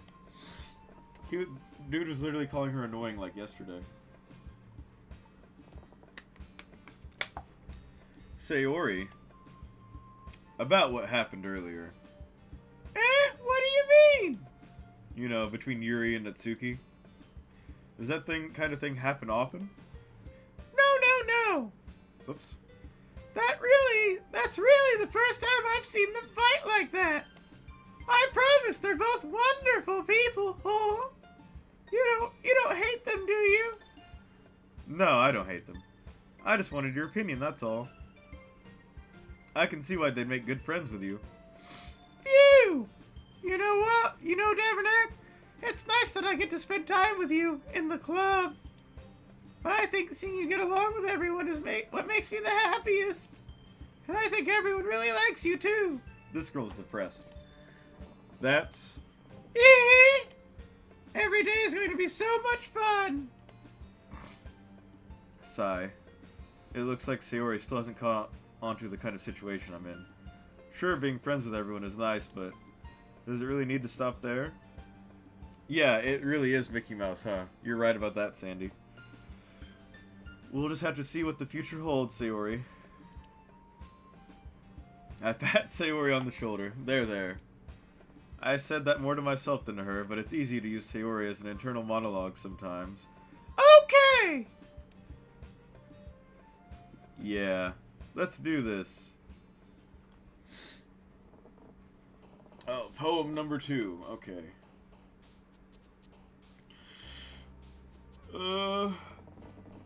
Oof. Frightening. Journey.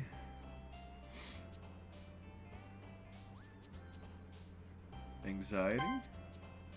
Melancholy.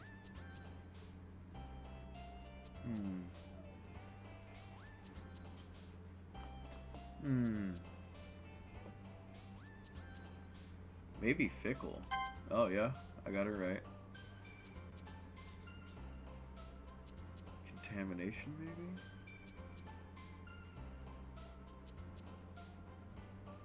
Grief would be her, because she's emo. Okay.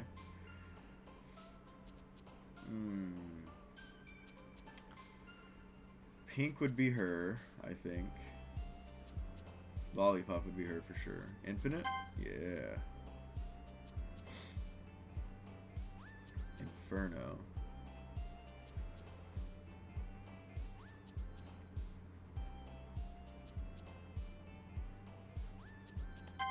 Okay. Depression is obviously going to be her. Hey, what's up? Depression's going to be her. I'm not being timed, damn it. I can actually, like, think about this. Melody might make Yuri happy. No, that's too I don't know. Vivacious, maybe? Okay, I got it.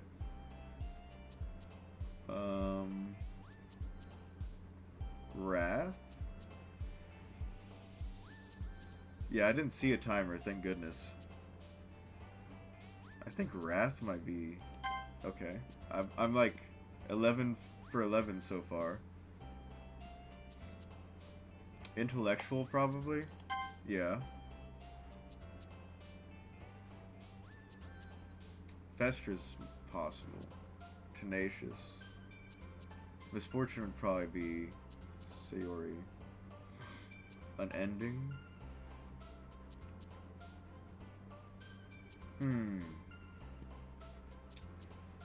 One of these three, I think. Maybe captive. Okay. Entropy. Picking all the goth words.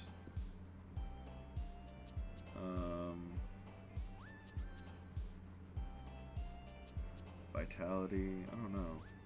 Agonizing? Okay.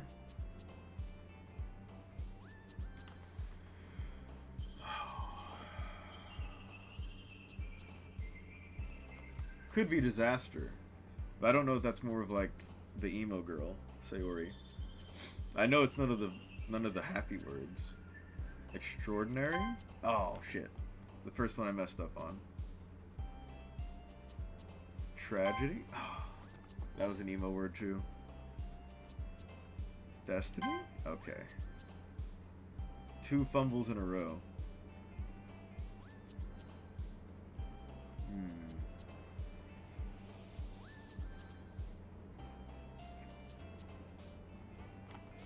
This is getting harder. Not poof. Not bad. Disarray, you think? Okay, you were right. Good call.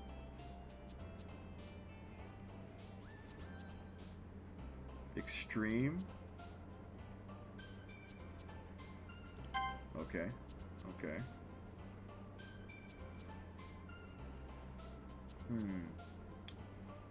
Infallible? Yeah, okay. So I messed up 2 that time. Misery, I think, would have been Sayori, because that's more of a... Hey again, Yuri. What's up? Another day passes, and it's time for the club meeting already. I've gotten a little more comfortable over here the past couple days. Entering the club room, the usual scene greets me. Shit. Big sip. Had to be her first, right? Hi, Dovernack! Yo, Sayori. Looks like you're in a good mood today. I'm just still not used to you being in the club, that's all. I see. That's a pretty simple thing to get you in a good mood. But I guess it's always the simple things with you anyway. She oversleeps. All the emo words in the poem writing make her little character hop. Her poem's kind of emo. And like lazily, like last minute. I'm guessing she's like gonna be the troubled girl. Speaking of which, I'm kind of hungry. Will you come with me to buy a snack? No thanks. That's not like you at all. I have my reasons. What reasons? By being a dick again. Why don't we take a look at your purse, Sayori? Eh? Why that all of a sudden? No reason, really. Oh, and she almost burnt her house down once. Was that on purpose? You might be onto something. I just wanted to look at it. Ah! Sayori nervously retrieves her coin purse. She fumbles with the latch and gets it open. Then she turns it upside down and lets its contents spill onto the desk. Only 2 small coins fall out. I knew it. How did you know she was broke? That's like kind of strange. I can see right through you, Sayori.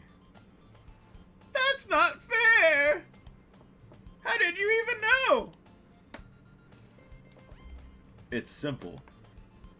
If you had enough money in the first place, you would have bought a snack before coming to the club room.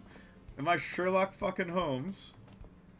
So either you're not hungry and want an excuse to take a walk, or you plan to conveniently forget that you spent all your money, so that I would lend you some. But there's one more thing.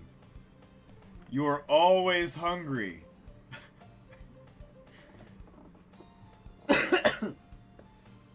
Now he's gonna give this girl like a body dysmorphia like health complex, even though like literally her waist is like that big.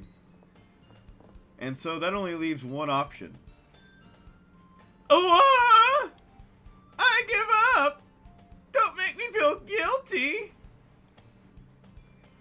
If you feel guilty, that means you deserve to feel guilty. What the fuck is happening? Oh, Yuri suddenly giggles. What? Eh? I didn't notice that she was listening in. What is MatPat? MatPat. I don't know what MatPat is. Her face is in her book as always. I wasn't listening or anything. It was just something in my book. Yuri! Tell Davernack to let me borrow some money! That's... Don't get me involved like that, Sayori. Besides, you should only buy what you can responsibly afford. And frankly, after pulling a mischievous little stunt like that, your suffering is fair enough retribution. Oh, game theory. I remember that. Oh, yeah, I remember game theory back in the day. Then when they're like some like political thing with him, I don't want to get into it, but I think that's what happened to him, right? It's, you know, it's whatever. Like, if he, yeah, I feel like he could come back to game 3 at any time he wanted, and people would just forget about whatever the thing was. Anyways. And frankly, after pulling a mischievous little stunt like that, your suffering is fair enough retribution. Did I just...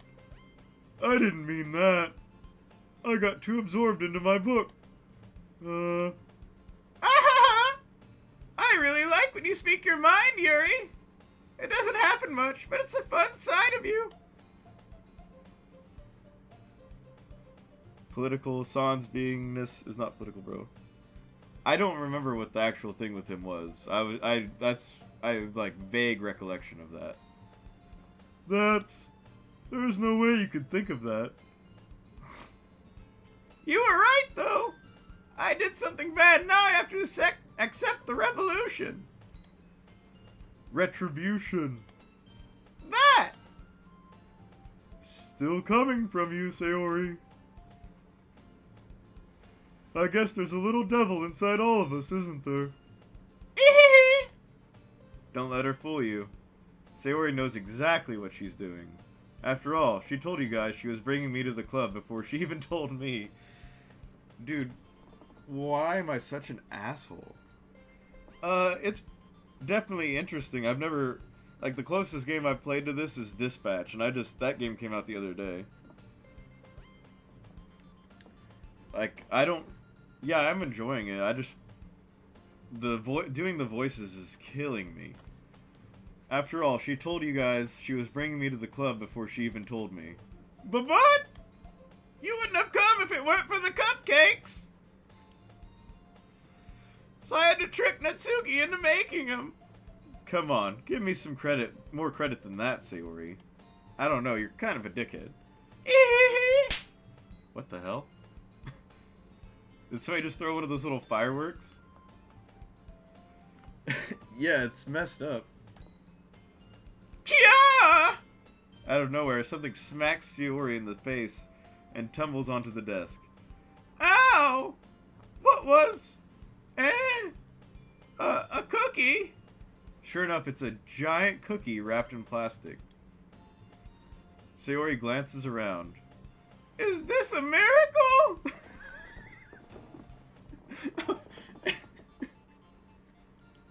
She thinks the cookie just manifested and slapped her in the face. It's because I paid my restitution? Retribution. Actually, that one almost worked. Oh, I forgot to do her voice. Actually, that one almost worked. Oh, God. I was just gonna give it to you, but then I heard you blab about the cupcakes.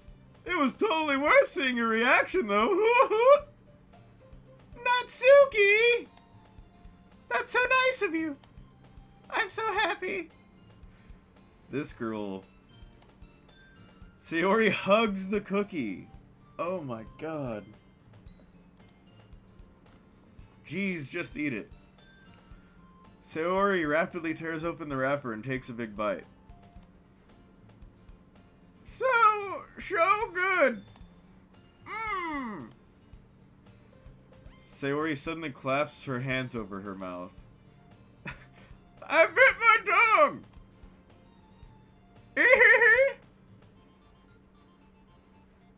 Yeah, pay her restitution. We need reparations for Sayori. You're going through a lot over just one cookie. Natsuki takes a bite of her own cookie. Oh, yours looks really good too, Natsuki. Does she not have food in her house? Yeah, retribution. Can I try it? Jeez. Beggars can't be choosers. But yours is chocolate. I'm mixing up the prospector voice and the annoying Mickey Mouse voice. Yeah, that's why you think I gave you that one, you fat bitch. I'm just kidding, that was a horrible thing to say. Fine. Still, I'm really happy you shared this one with me. Sayori gets out of her seat and goes behind Natsuki, then wraps her arms around her. Oh, jeez. I get it. Cookie still in hand, Natsuki reaches up to nudge Sayori off of her. Sayori suddenly leans down and takes a bite. Dude, she's starving to death. Takes a bite out of Natsuki's cookie. All she's living on is the sweets that this girl is baking and bringing to the literature club. Sayori's literally starving to death.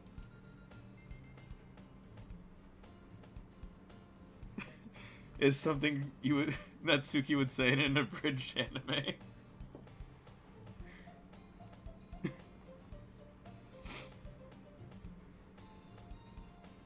Hey! Did you seriously just do that? Ha! Mouthful, Sayori trots away to safety. Yuri and I laugh as well. Jeez, you're such a kid sometimes. Monica, can you tell Sayori? Eh? Natsuki glances around. Monica isn't in the club room. Ugh. Where's Monica anyway? Good question. Have any of you heard anything about her being late today? Not me! Yeah, I haven't either. That's a bit unusual. I hope she's okay. Of course she's okay. She's probably just had something to do today. She's pretty popular after all. Eh? You don't think she has a I wouldn't be surprised. Like, a boyfriend? She's probably more than desirable than all of us combined. These girls' self-esteem is non-existent. That's cute. Or that's true. Excuse me? Suddenly the door swings open. Sorry, I'm super sorry. Ah, there you are. I didn't mean to be late. I hope you guys weren't worried or anything. Eh? Monica chose the club over her boyfriend after all. You're so strong-willed. But boyfriend? What on earth are you talking about? Monica quizzically glances at me. Ah, never mind that. What held you up anyway? Ah, well, my last period today was study hall. To be honest, I kinda just lost track of time. Ha ha ha. That makes no sense, though. You would have heard the bell ring at least. Monica's the one that I thought is getting, like, abused at home, right?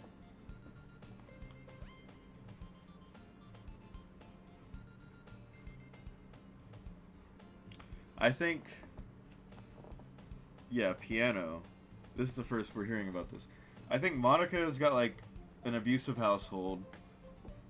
Sayori's got, like, her parents are never home, probably no food in the house. She's living off the sweets that Natsuki is baking every day, it seems like. She has no money. And Natsuki's just, like, a young kid that is in the club because she likes manga. I must not have heard it since I was practicing piano. Piano? I wasn't aware you played music as well, Monica. I don't really. I just kind of started recently. I've always wanted to learn piano. That's so cool! You should play sometime for us, Monica. That's... Monica looks at me. Maybe once I get a little bit better, I will. Yay! That sounds cool. I'd also look forward to it. Is that so?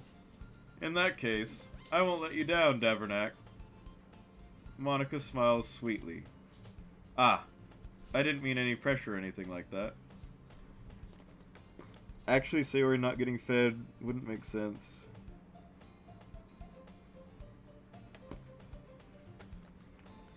Are you sure that's not just because she's always late, like running late and kind of lazy? Like kind of got that depression laziness?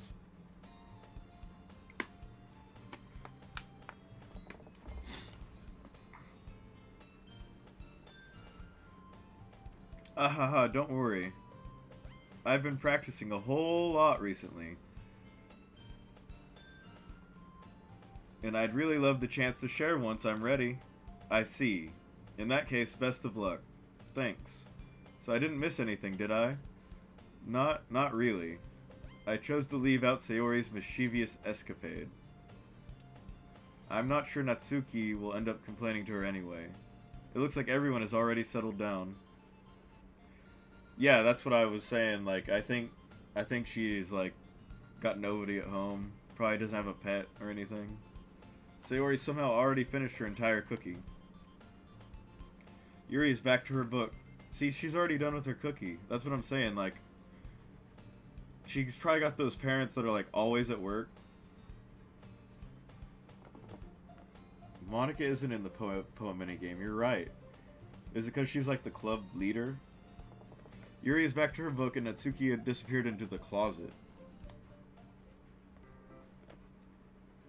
Hey, Yuri! Huh? Ah. I suddenly noticed that Yuri is reading a different book from the one we've been reading together. Sorry, I didn't mean to interrupt. Oh, no. I was kind of just waiting for you. And if that's the case, why don't we go ahead and get started? Yes, let's. Actually, I have a request. Do you mind if I make some tea first? Not at all. Thanks very much. If there's one thing that can make my reading time here any better, it's a nice cup of tea. Not to mention for yourself as well. Yuri stands up and makes her way to the closet. I follow and watch as she retrieves a small water pitcher from the shelf, the kind with a filter inside. Can you hold this for a second? Sure. Yuri hands me the water pitcher and also fetches an electric kettle.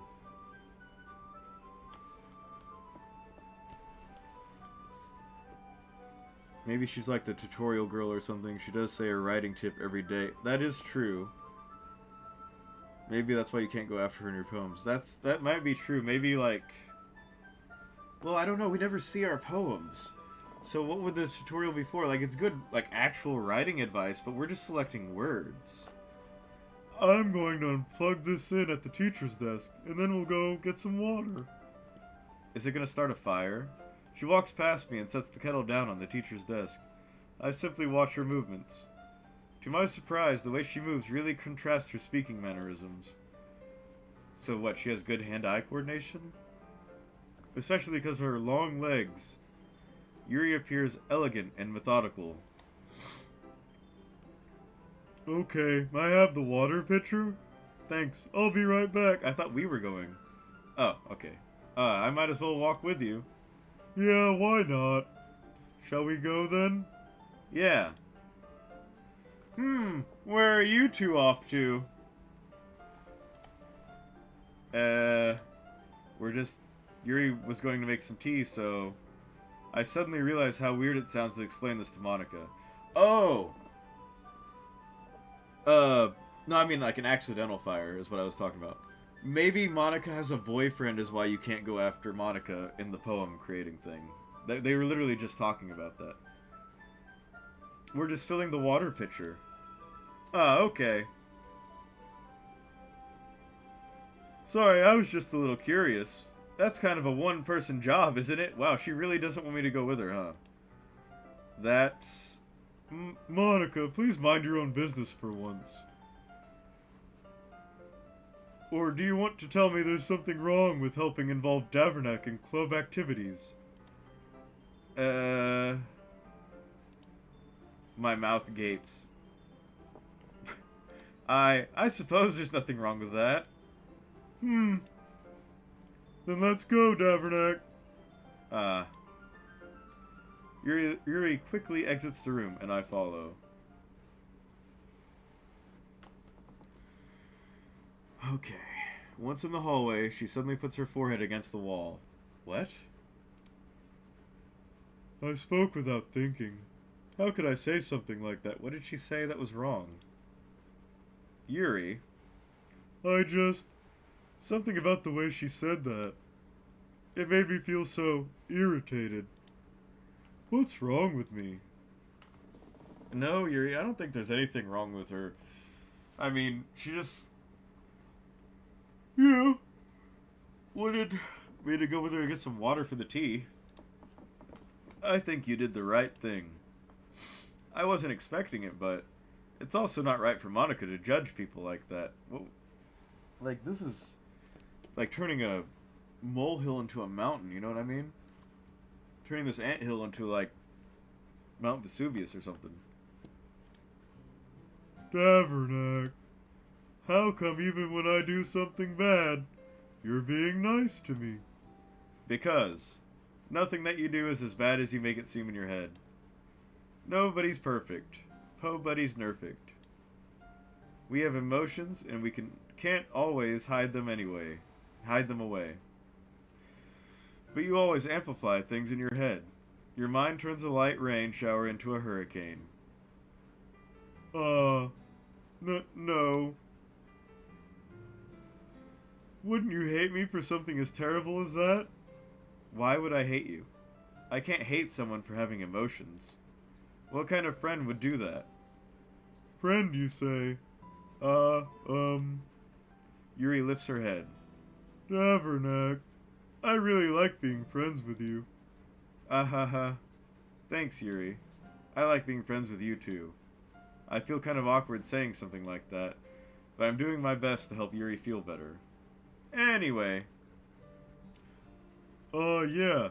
Shall we go? Yeah. Yuri and I walk to the nearest water fountain.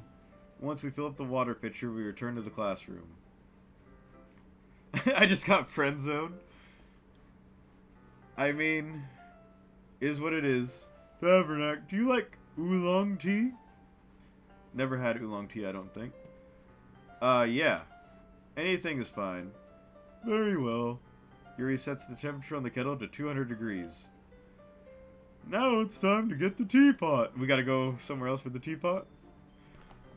Oolong's gotta be some kind of herb or root. I've heard of it before. It's a real thing, but I've never had it. You really do this properly, don't you? Of course. I shouldn't do any less when I'm making tea for others. Even if I'm not an expert on tea or anything. In that case, you'll only be even more impressed. Perhaps I will. Yuri fetches the teapot and begins measuring the tea leaves. To my surprise, she even starts humming a little to herself.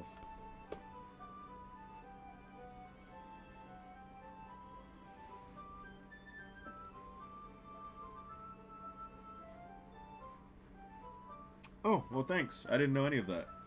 You learn something new every day. To my surprise, she even starts humming a little to herself.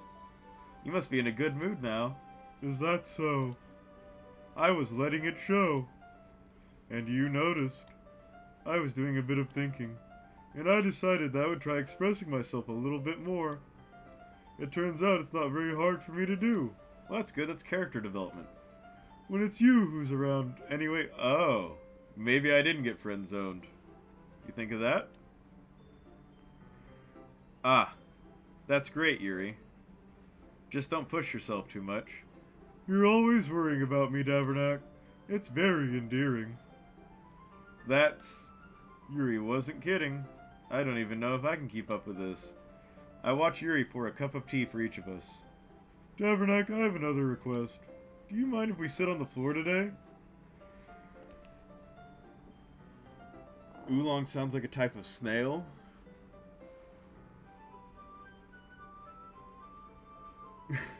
Why? Why do you think it sounds like a type of snail? And why does she want to sit on the floor? Why's that? It's a little bit easier on my back. Oh, does she actually have like a condition? Like an actual spinal condition?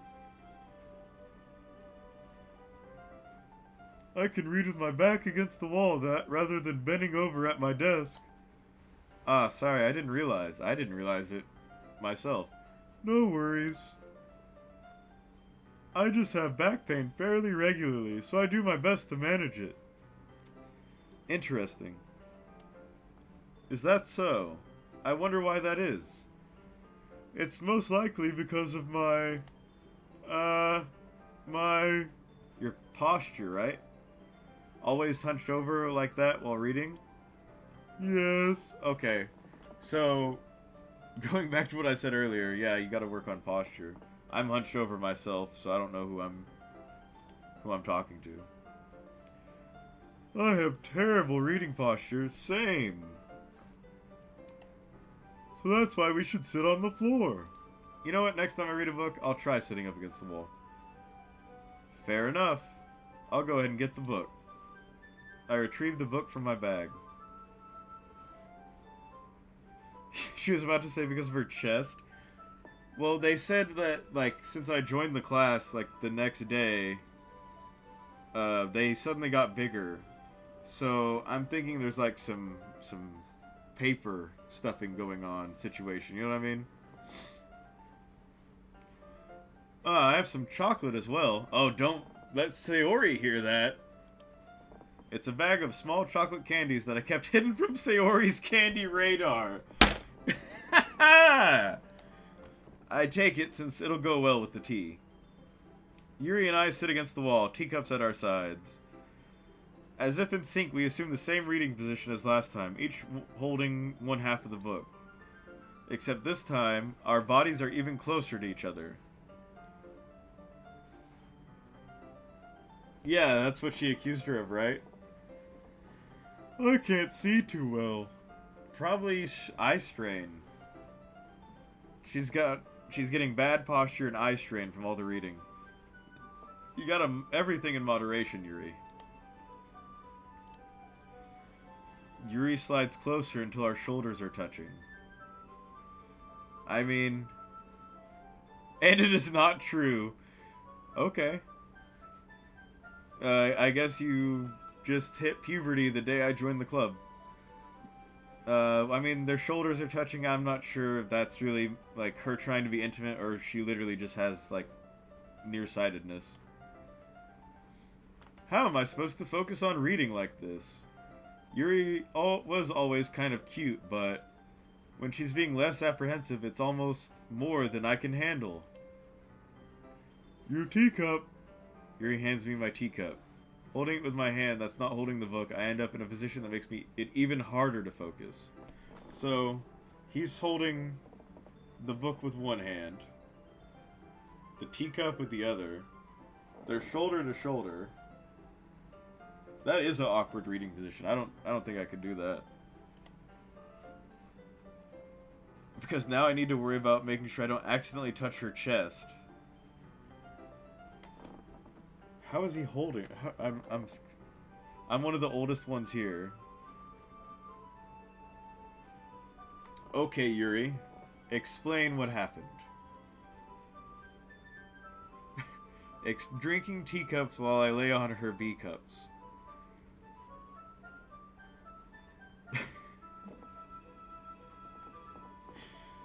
Oh, goodness.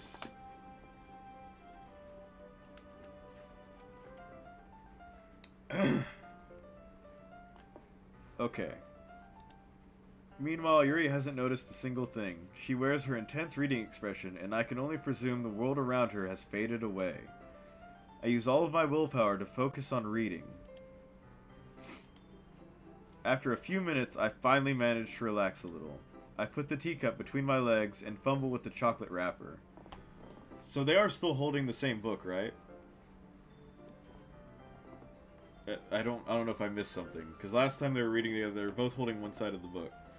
So he put the teacup down, he got the chocolates out, and now is he doing it with both hands, or still holding the book with one hand? Ah, sorry. I briefly let go of the book to finish opening the wrapper. So he is holding onto the book too. You can have as much as you want. Oh, that's okay. I won't take any. Are you sure? Well, if I touch it, then it might get smudges on the pages. Well, use your other hand. You're holding the book with this hand, and you got tea. Set your tea down and grab a chocolate. You know what I'm saying? Why is this getting so complicated? Ah, you're right. Offer to feed it to her. Eh? I can feed you the chocolate. Wait, I can feed you the chocolate. My bad. No need to apologize. I'll hold the book, okay? Are you sure? Of course.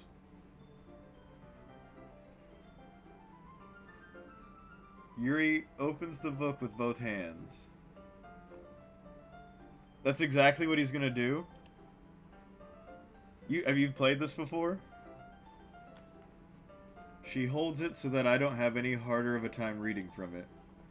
But as a result, her left arm is practically resting on top of my leg. Well, in that case, Yuri is already totally focused on reading again. I take a chocolate candy and pop it into my mouth. Here we go. Then I take another chocolate. And I hold it up to Yuri. She doesn't even look away from the book. She simply parts her lips as if the situation was completely natural. I mean, if y'all are friends, I guess it is, but it's kind of getting sus. But that means I can't stop here. I apprehensively place the chocolate in her mouth. Just like that, Yuri closes her lips over it. She realized what happened. Yuri's expression suddenly breaks. Did I just... Yuri looks at me like she needs to confirm what just happened. Tavernac. Sorry. I guess I shouldn't have done that.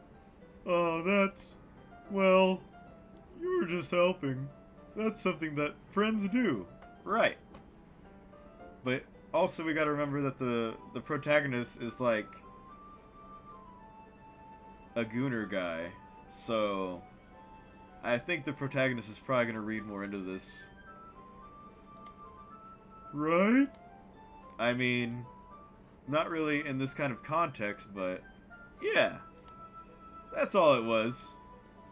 Yeah. Then you don't need to stop or anything. I see. The situation has gotten really tense. Yuri tries to return to the book.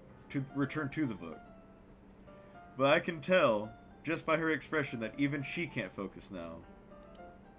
My heart is pounding. I nervously take another chocolate between my fingers. But this time, Yuri's eyes meet mine. They're making eye contact? Well, now they're going to be making eye contact. Think about this. Putting something in your mouth. You know?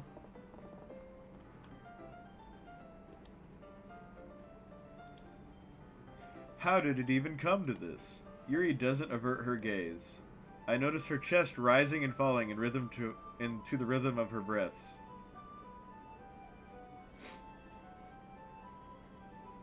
I think she might be getting a little bit caliente. I raise my arm. Like before, Yuri parts her lips. But it's different this time. I take the chocolate and place it in her mouth. I feel her hot breath on my fingers. Monica jump scare. I'm about to run out of water.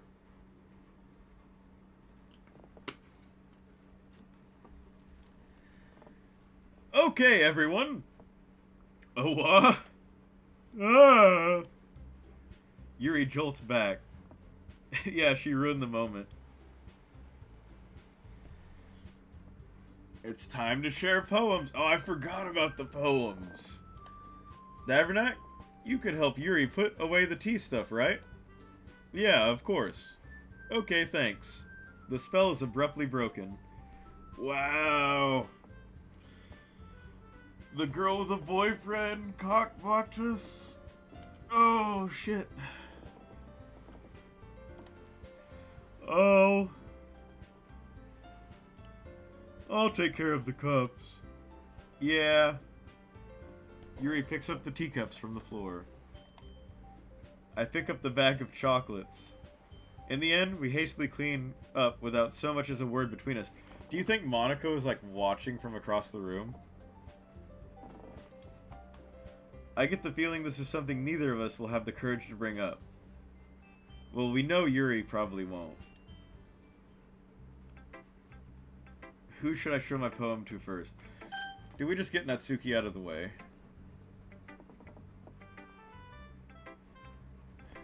Put your votes in the chat. I'm gonna go grab another bottle of water. Y'all decide who I'm gonna talk to first.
on, Violet.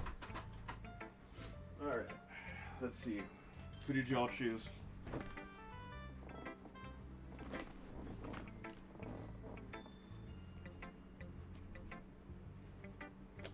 Get her out of the way? Okay.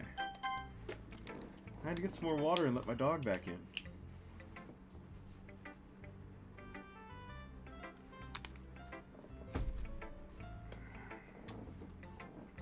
Okay. Oh, the map? That's Baldur's Gate 3.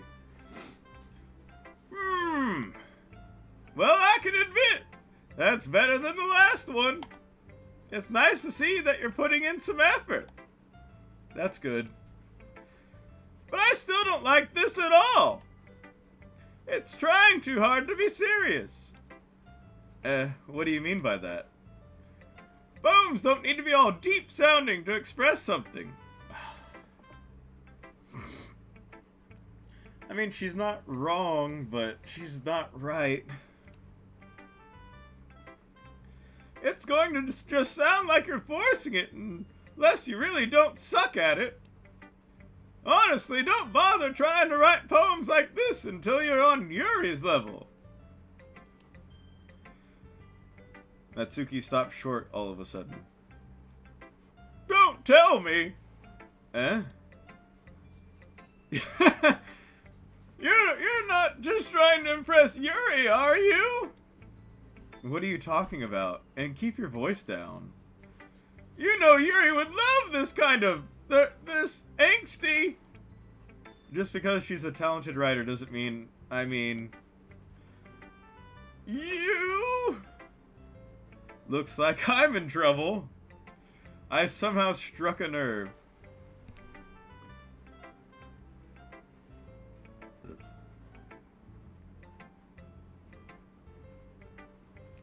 Though, what I did is beyond me.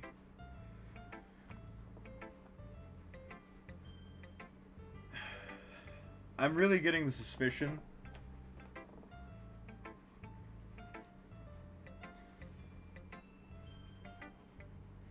Did all these girls like know about the protagonist before he joined the club? I know they hadn't been like introduced.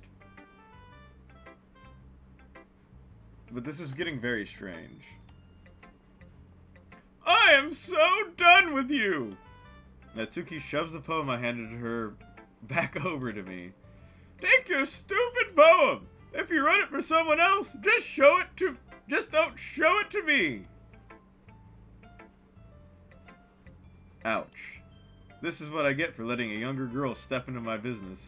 Unless I was a mind reader, I was destined to be in a world of pain from the start. At least Natsuki wasn't really the girl I was trying to impress in the first place. Wow, she really hated it, huh?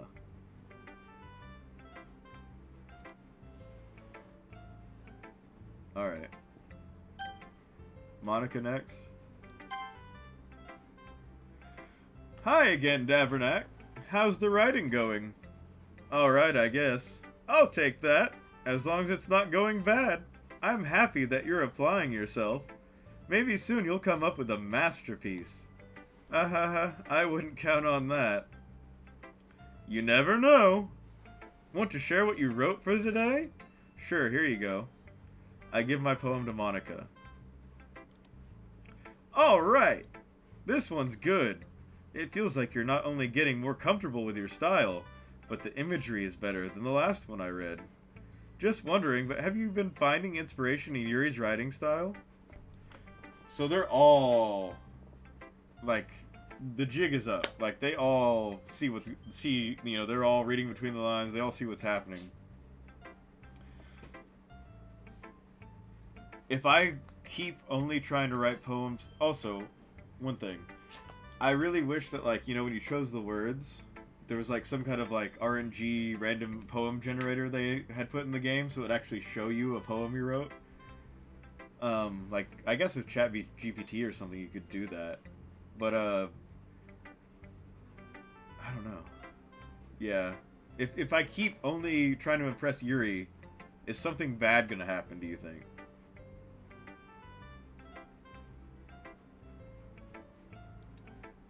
I guess so. He should just say we've been reading the same books. So, you know, you've got those kind of like that style and those words in your head. That would be the perfect excuse, and these other girls would chill out. Oh yeah, that would also work too. You can't deny that she's talented. Yeah, totally. I think her poems are the most romantic. That's the best way to describe it. She's like a totally different person when she picks up a pen. I noticed that too. Or when she's talking about literature, it's like a light turns on inside her. Sadly, it's hard to get much personal conversation out of her. Well, you know, maybe I would have gotten some personal conversation out of her if you hadn't have fucking jump scared us. Trust me, I've tried. Who knows what goes on in that head of hers? I hope you don't mean that in a bad way. No, of course not. I just meant that I wish she didn't keep so much to herself. But still, defending her like that, you must be pretty into her. Eh? You completely misunderstood. Ah ha ha, calm down, I'm kidding. Besides, I'm pretty sure she's already got a boyfriend.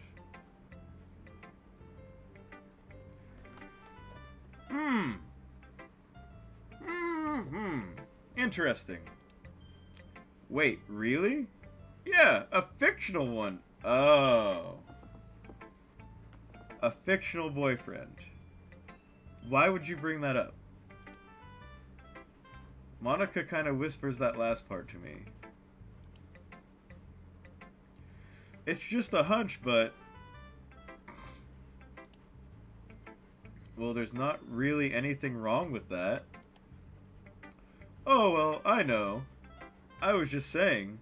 But anyway, you want to read my poem now? Here we go. I like the way this one turned out. Oh, we didn't even see... My dog's whining to get out again. I'm sorry. Alright, here you go.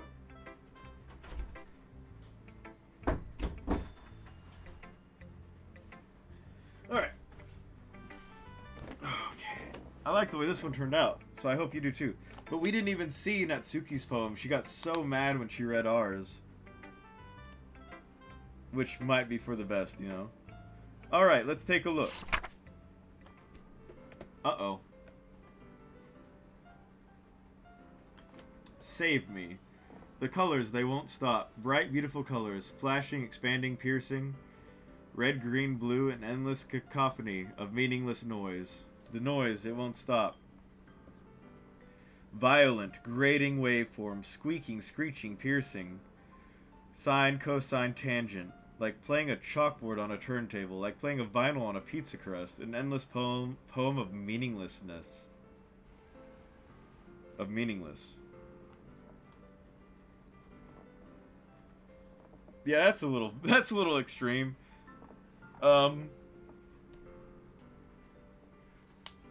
This poem also makes me think that she is getting beaten at home. Flashing, expanding, bright, beautiful colors. Like, that sounds like head trauma. Put that in the trash.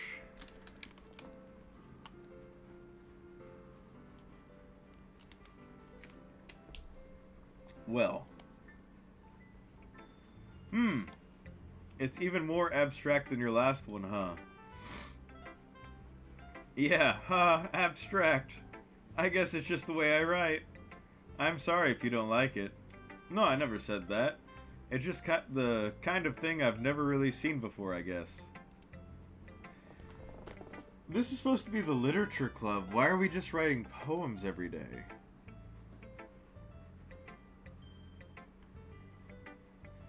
This should just be the poetry club. I kind of like playing with my space on the paper. Choosing where and how to space your words can totally change the mood of the poem. It's almost like magic. The way I wrote the lines really short makes it feel like they're trying to speak over the noise. I see.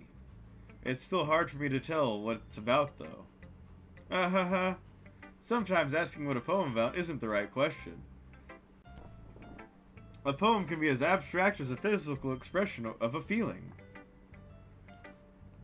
or a conversation with the reader, or a cry for help. So putting it that way, not every poem is about something. Anyway, here's Monica's writing tip of the day. Sometimes you'll find yourself facing a difficult decision. When that happens, don't forget to save your game. Is that a hint that I should save my game? Is it saved? Okay. That's pretty ominous.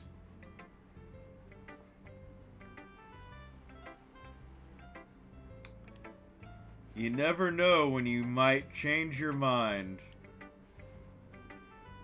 Or when something unexpected may happen. Is she like a demon or some shit? Wait, is this tip even about writing? No. What am I even talking about? Ahaha. That's my advice for today. Thanks for listening.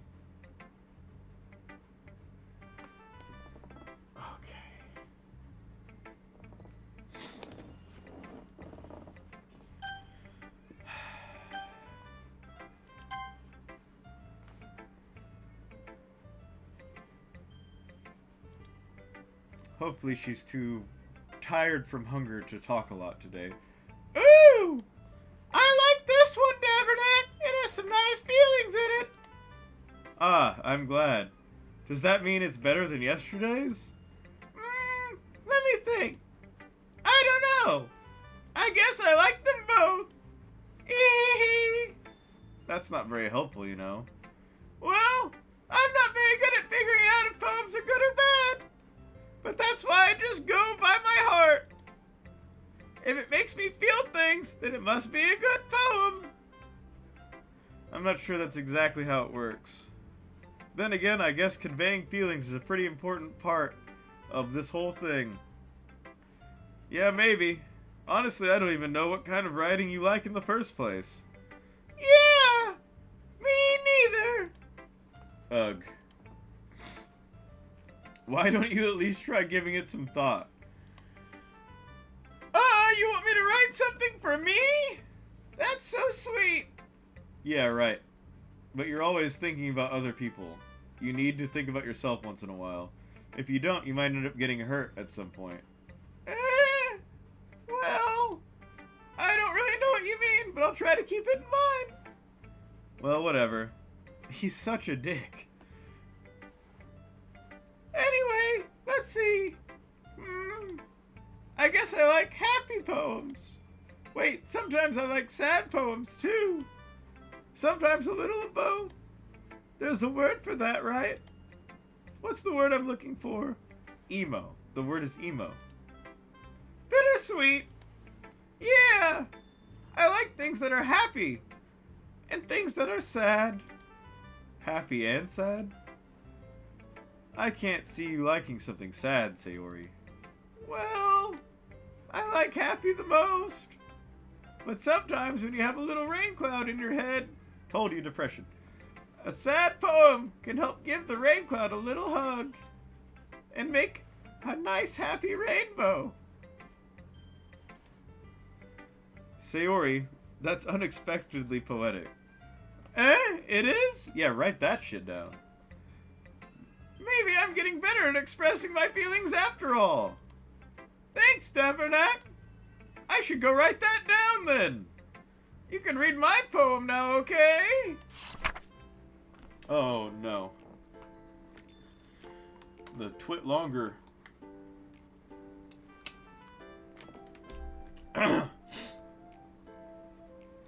Bottles. I pop off my scalp like the lid of a cookie jar. It's the secret place where I keep all my dreams. Little balls of sunshine, all rubbing together like a bundle of kittens. I reach inside with my thumb and forefinger and pluck one out. It's warm and tingly, but there's no time to waste. I put it in a bottle to keep it safe. And I put the bottle on the shelf with all the other bottles. Happy thoughts, happy thoughts, happy thoughts in bottles, all in a row. My collection makes me lots of friends. Each bottle a starlight to make amends. Sometimes my friend feels a certain way. Down comes a bottle to save the day. Night after night, more dreams. Friend after friend, more bottles. Deeper and deeper my fingers go, like exploring a dark cave, discovering the secrets hiding in the nooks and crannies. Digging and digging, scraping and scraping. I blow dust off my bottle caps. It doesn't feel like time elapsed. My empty shelf could use some more. My friends look through my locked front door. Finally all done, I open up, and in come my friends. In they come, in such a hurry. Do they want my bottles that much? I frantically pull them from the shelf, one after the other, holding them out to each and every friend. Each and every bottle. She's... Yeah, exactly. Exactly. But every time I let one go, it shatters against the tile between my feet. Happy thoughts, happy thoughts, happy thoughts in shards all over the floor. They were supposed to be my friends who aren't smiling. They're all shouting, pleading something. But all I hear is the echo, echo, echo, echo, echo inside my head. Yeah, this girl needs therapy. Holy crap. Sayori, did you really write this? Of course I did! Didn't I tell you yesterday I was gonna write the best poem ever? Yeah, but... I mean, I didn't expect something like this coming from you. What does he mean by that?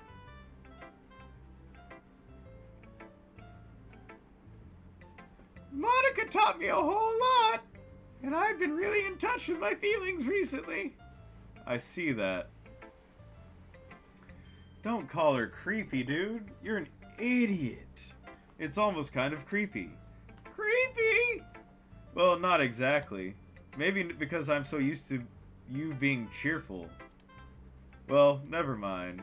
I'm thinking too hard about it. He's not thinking hard enough. The point is, it came out good, so you should be proud of it. Oh, thanks. I feel like I was meant to express myself this way. It even helps me understand my own feelings a little bit better.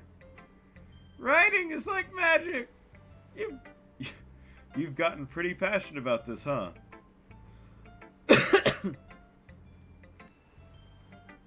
Hi, Dear 7. You think Monica's the best girl? I hope you keep it up. Yeah, writing's the best. I'm gonna keep writing till I die. Don't get ahead of yourself.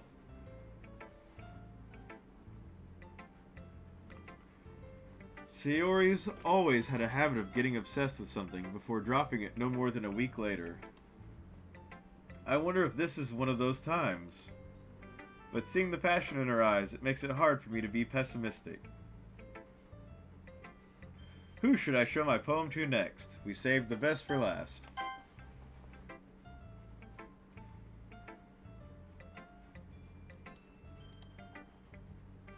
I don't know how I feel about Monica.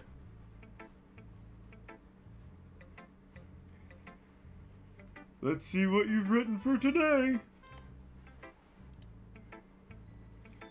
Yuri stares at the poem with a surprised expression on her face. Do you like it? Tavernac, this one might be even better than yesterday's. How did you even pick up on this so quickly? Just yesterday I was telling you the kind of techniques worth practicing. Maybe that's why... Oh wait, that was me. Maybe that's why you did a good job explaining. I really wanted to try giving it more imagery. I know, I gave Yuri the Eeyore from Winnie the Pooh voice. Yeah, my voice is not great.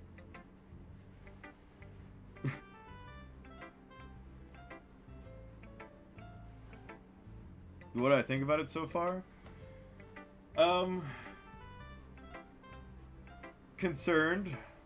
It's concerning. I hadn't heard much about this game. Somebody recommended I play it. The only game I've played that's similar to this is the game that came out recently, Dispatch, about like the superheroes. But that's a little bit more interactive than this. And this is a lot more reading. But yeah, it's cool. Like, Like, I know something bad is gonna happen, I just don't know what. Like, I feel like one of these girls is gonna, like, do self-harm or something. I really wanted to try giving it more imagery. Yuri visibly swallows. Even her hands appear sweaty. I'm not used to this. It's 7 years old? Holy crap. Used to what? I don't know. It's fine, take your time. Yuri breathes and collects her thoughts. I know that Yuri likes to think before she speaks, so I offer that patience to her. I didn't even look at the release date. It's free, so I downloaded it. Yeah, just being appreciated like this, I guess. It probably sounds really stupid. But seeing someone motivated by my writing, it just makes me really happy. Are you saying you've never shared your writing before? Yuri nods. Really? I don't believe it. I believe it. I really only write for myself. And besides, people would just laugh at me. Do you really think that? You're in a literature club with all your friends. I'm pretty sure they wouldn't laugh at you if you were sharing your stuff with them. Again, Yuri nods. Huh. Even your close friends? Yuri doesn't respond to that. I wonder why. Anyway, do you want to share the poem you wrote today? Yeah, I do. If it's with you. Okay. Big sip.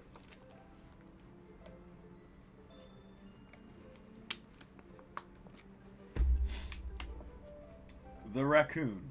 It happened in the dead of night while I was slicing bread for a guilty snack. My attention was caught by the scuttering of a raccoon outside my window. That was, I believe, the first time I noticed my strange tendencies as an unordinary human. Sorry, I don't read cursive that often. I gave the raccoon a piece of bread, my subconscious well aware of the consequences. Well aware that a raccoon that is fed will always come back for more. Raccoons are cool. The enticing beauty of my cutting knife was the symptom. The bread, my hungry curiosity, the raccoon, an urge. Is she gonna eat the raccoon? The moon increments its phase and reflects that much more light off of my cutting knife. She's gonna stab the raccoon? The very same light that glistens in the eyes of my raccoon friend. I slice the bread, fresh and soft. The raccoon becomes excited. Or perhaps I'm merely projecting my emotions onto the newly satisfied animal.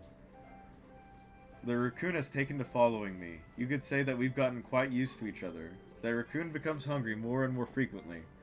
So my bread is always handy. Every time I brandish my cutting knife, the raccoon shows me its excitement.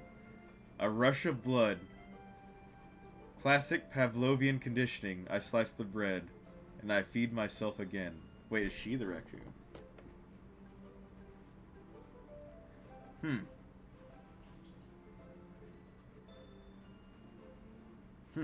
Interesting. Very interesting. I was a little more daring with this one than yesterday's. I can see that. It's a lot more metaphorical. I don't know if it's my fault, but I can't begin to imagine what this poem is about. That's right. It's a bit closer to my preferred writing style. Using the poem as a canvas to express vivid imagery and conveying emotions through them. Yeah, if I take it at face value, then I can't even figure out what it's supposed to mean. Well, I think it's something that different people can relate to in their own way. I wanted to express the way it feels for me to indulge in my more unusual hobbies. Unusual hobbies? Eating sliced bread and feeding... Excuse me. Oh. Feeding raccoons.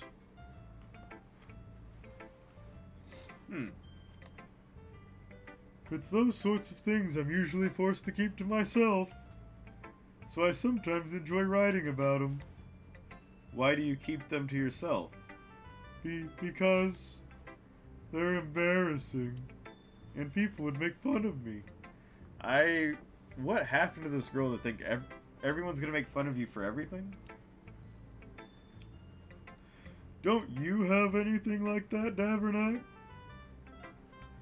This guy's got like stacks on stacks of like hentai or something at home. He definitely has something like this. Well, yeah, I guess I do. Kicks it under the bed. I feel like everyone has a little something like that. The best we can do is respect each other and our individualities. I mean, it's only been enhancing the experience for me so far.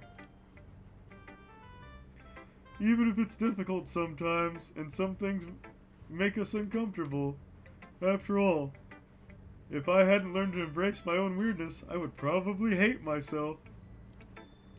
I might be ranting a little bit now, but I'm glad that you're a really good listener. You're good at a lot of things. Writing, listening, drinking tea, feeding me chocolate. There really aren't many people like you, Davernack. That's exaggerating a little bit. It's just how I feel. I never thought I would feel so comfortable sharing my writing.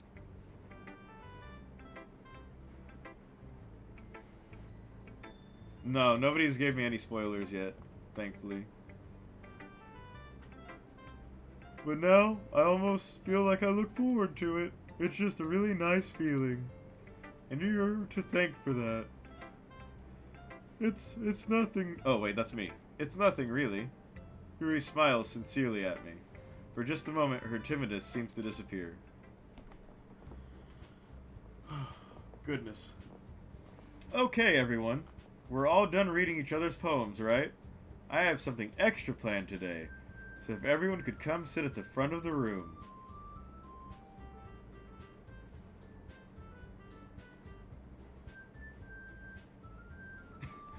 You can make bread out of garlic. Shit, what Yuri needs to do is take some of that sliced bread and go feed it to fucking Sayori, because that girl needs food. Natsuki, is this about the festival? Well, sort of. Ugh! Do we really have to do something for the festival? It's not like we can put together anything good in a couple of days. We'll just end up embarrassing ourselves instead of getting any new members. That's a concern of mine as well. I don't really do well with the last-minute preparations. Natsuki needs it. Don't worry so much. We're going to keep it simple, okay? We won't need much more than a few decorations. Oh, because she only makes sugary shit. And that's why she's like...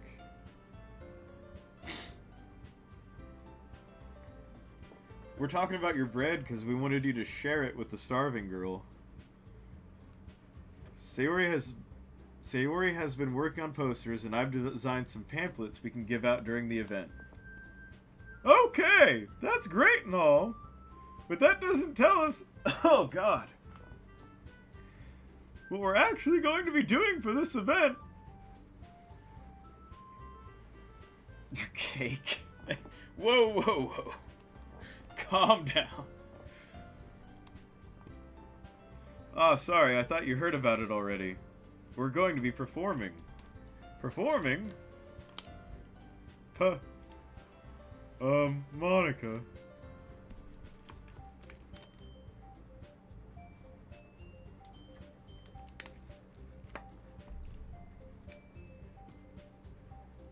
Yeah, we're going to be having a poetry performance. We gotta perform our poetry now? Each of us are going to choose a poem to recite during the event. But the cool part is, we're also going to let anyone else come up and recite poems too.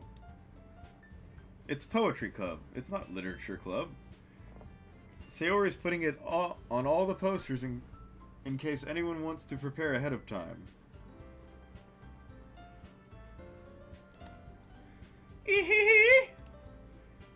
Sayori, who's been coloring a poster, holds it up for us to see. Are you kidding me, Monica? You didn't already start putting those posters up, did you? Well, I did.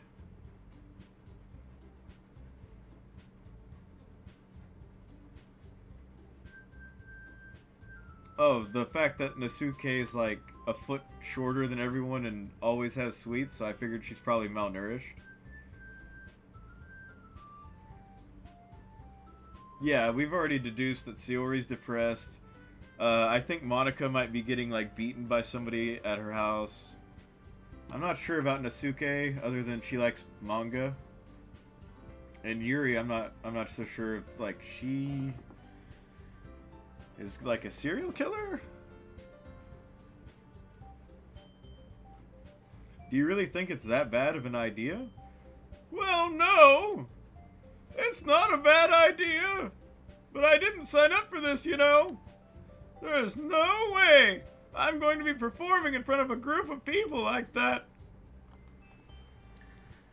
I agree with Natsuki.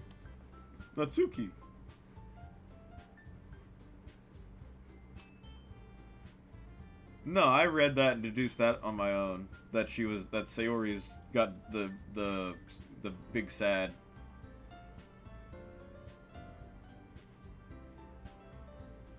I could never in my life do something like that. Imagining it, Yuri shakes her head in fear. Yeah, you're trying to get all these like not sheltered, but like shy, quiet, book-reading girls to like do like public speaking. That seems like a bad call. And actually, you mentioned that Sayori's like jacket's undone.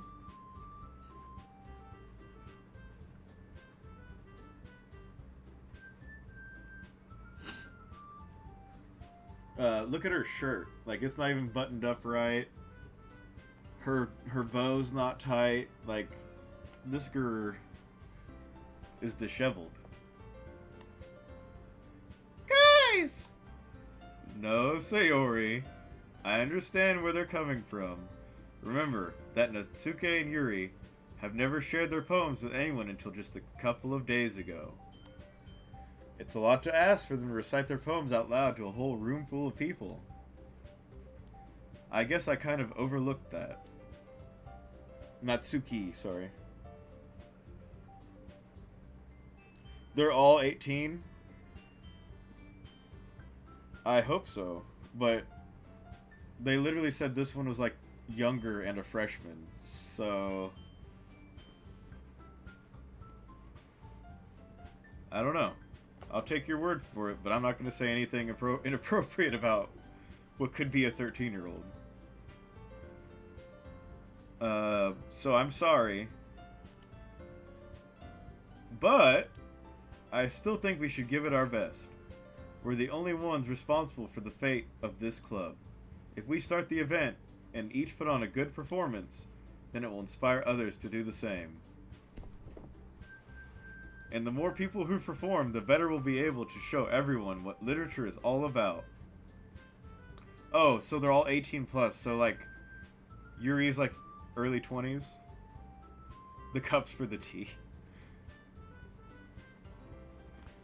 These two, I don't know, I'm judging anime characters. These two look really young, guys. I don't know. These two look like they might be adults. Monica and Yuri. But Natsuki and Sayori.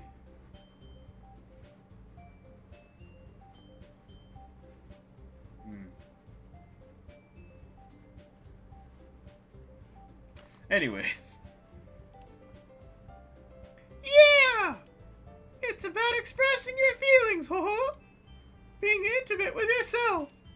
Finding new horizons. And having fun. That's right.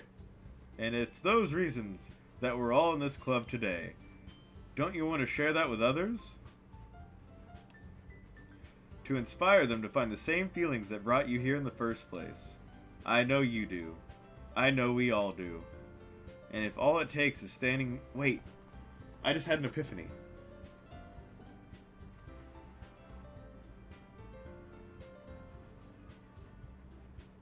She's 22. She just had to repeat the last year of school 5 times. Interesting. You know how we think Monica has a boyfriend? What if Monica has an abusive boyfriend? And if all it takes is standing in front of the room for 2 minutes and reciting a poem, then I know you can do it. Natsuki and Yuri remain silent. Sayori looks worried. I guess that leaves me no choice. I agree. I don't think it's too much to ask. I think that Sayori and Monica have been trying really hard to get new members. The least we can do is help them out a little bit. Well, maybe, but... It looks like Natsuki doesn't have any arguments left. Okay, fine. I guess I'll just have to get it over with. Alright! Phew. Thanks, Natsuki. What about you, Yuri? Yuri dejectedly glances around at everyone else's expectant faces. Sigh. I guess I don't really have a choice. How's your knife going? Oh, is Yuri gonna be an actual serial killer? She killed that raccoon. Oh, that's everyone! You're the best, Yuri! This club is seriously going to be the death of me. Oh gosh. You'll be fine, Yuri. But anyway, let's move on to the main event. I want each of you to choose a poem of yours. We're going to practice reciting them in front of each other. No way! Monica, this is too sudden. Well, if you can't recite your poem in front of the club, how do you expect to do it in front of the strangers? Oh no. Don't worry. I'll start off to help everyone feel a little more comfortable. Can I go next? Of course. I'm assuming there's a lot more to this than I, like... My throat already hurts from doing these silly voices. I'm most definitely... probably at like the 3-hour mark, I'm gonna have to call it a day for now. Otherwise, I won't be able to talk tomorrow. So I'll keep going for like another 20 minutes or so, and then I'm gonna call it a day on this. Now let's see. Monica flips through her notebook to the specific poem she has in mind for herself. She then stands behind the podium. The title of this poem is The Way They Fly. The Eagles! She's going back to the Eagles!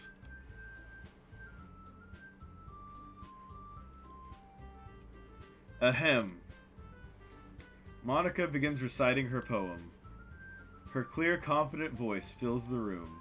More than that, her inflection is pristine. She knows exactly how to apply emotion behind each line she recites, bringing the words to life.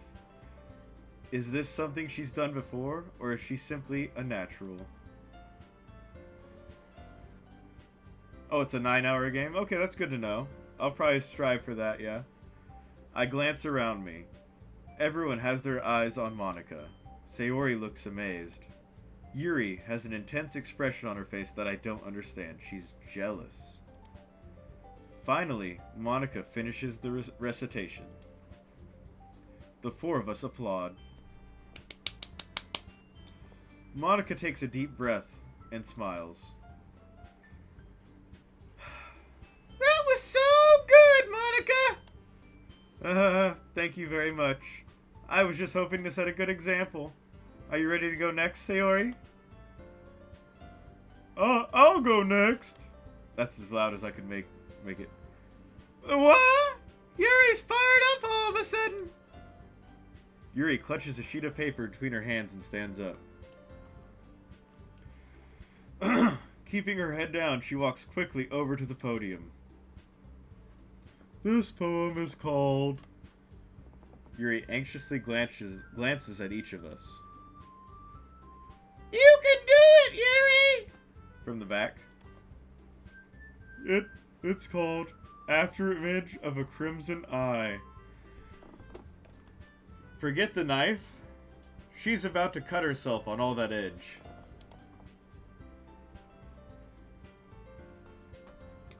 A lakama on her hair.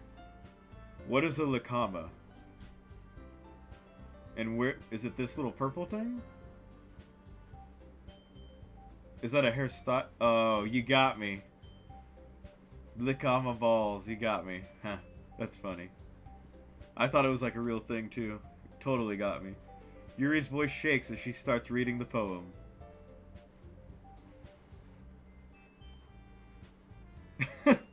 A whispering, quiet voice? I'm not sure how that would pick up on the mic, but just a moment ago, she practically refused to do this. Why is she suddenly putting in so much effort? As Yuri gets past the first couple of lines, her voice changes. It's almost like what happens when Yuri gets absorbed into her books. Her quivering words transform into the sharp syllables of a fierce and confident woman. Well, look at that. More character development. The poem is full of twists and turns, and its structure that she enunciates with perfect timing. This must be a rare glimpse into the whirling fire Yuri keeps concealed inside her head. Suddenly, she's finished. Everyone is stunned. Yuri snaps back in reality and glances around her as if she bewildered even herself.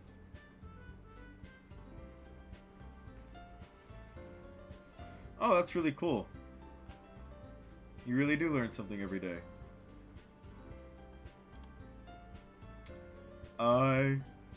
It's up to me. It's up to me to save the situation. A bad Markiplier impression. Dang, I was going for like Eeyore from Winnie the Pooh, but alright. I do know who Markiplier is.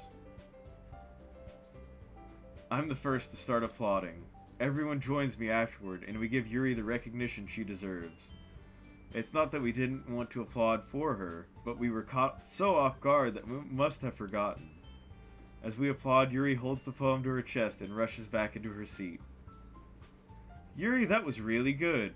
Thank you for sharing. It means advisor? That would make sense. Looks like Yuri is down for the count. Okay! I guess I'm next. I'm getting. Hold.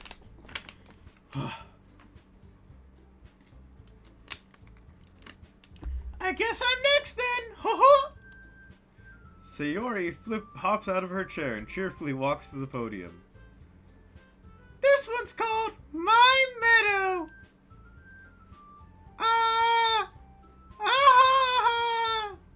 Sorry, I giggled. Sayori. It's a lot harder than I thought. How did you guys do it so easily?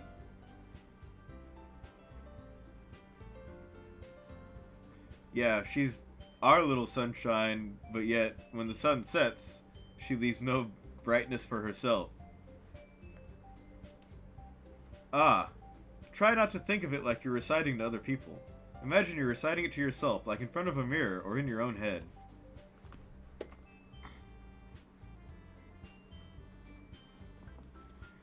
Well, that's good. I was just trying to do different voices and, like, I don't know.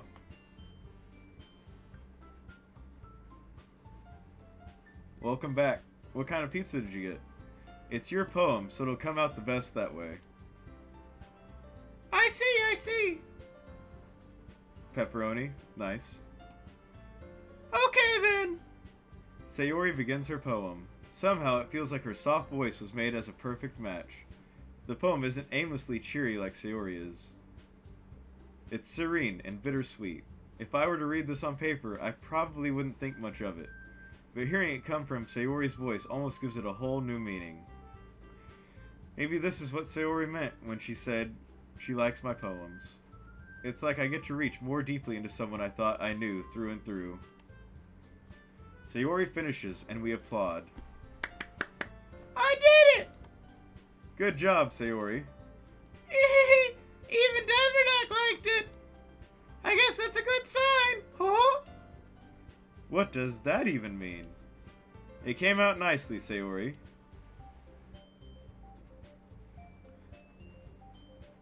The atmosphere of the poem fits you really nicely, but it might be that other poems wouldn't work quite as well with that kind of delivery. I don't really understand. In other words, I've seen poems of yours where that sort of gentle delivery wouldn't work as well. They might need a little more force behind them, depending on what you're reading. Oh, I know what you mean. Well, I've been practicing that kind of thing. It's just embarrassing to do it in front of everyone.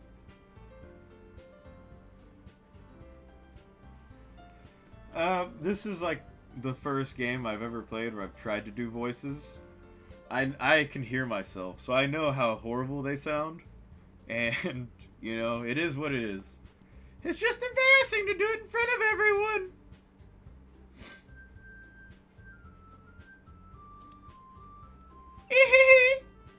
The next time, I'm going to make you pick a poem that challenges you a little more.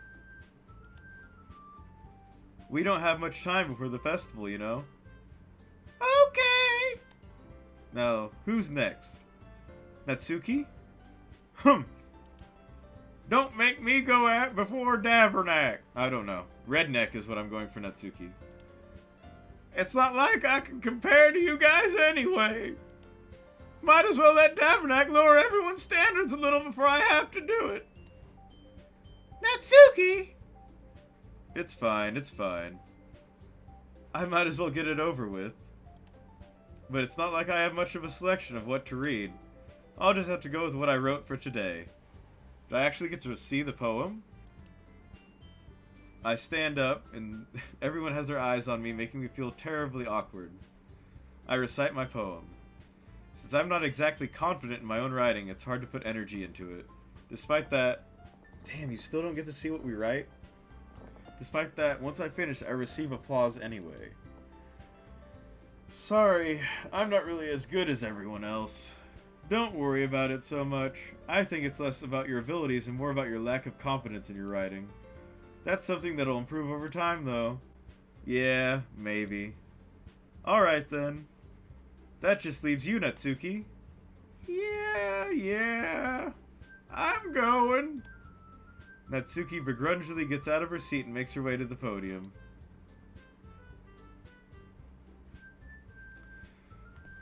Eagles will fly. Eagles can fly. Eagles flying. Flying eagles. Great, bright flying eagles. This poem is called... It's called... Well, why are you all looking at me? Because you're presenting. The eagles have flown, yeah. Anyway, it's called Jump. That's kind of like flying. Natsuki takes a breath. Once she starts reciting the poem, her sour attitude disappears a little. While she's still a little unenthused, her poem has a rhythm and rhyme to it. It's Natsuki's trademark style, and it works surprisingly well when spoken aloud.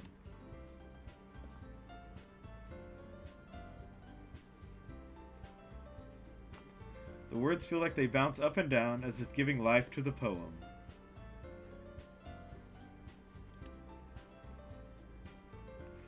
Natsuki finishes and everyone applauds. She huffs back to her seat. That wasn't so bad, was it? Easy for you to say! You'd better not make me do that again! Ah, well. Do you at least feel prepared enough to recite a poem in front of other people?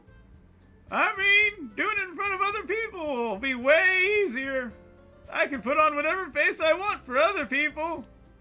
But when it's just my friends, it's just embarrassing.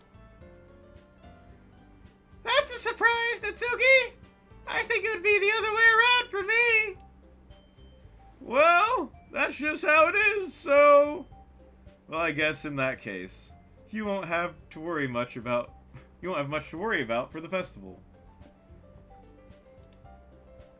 That said, I want to thank everyone for coming through.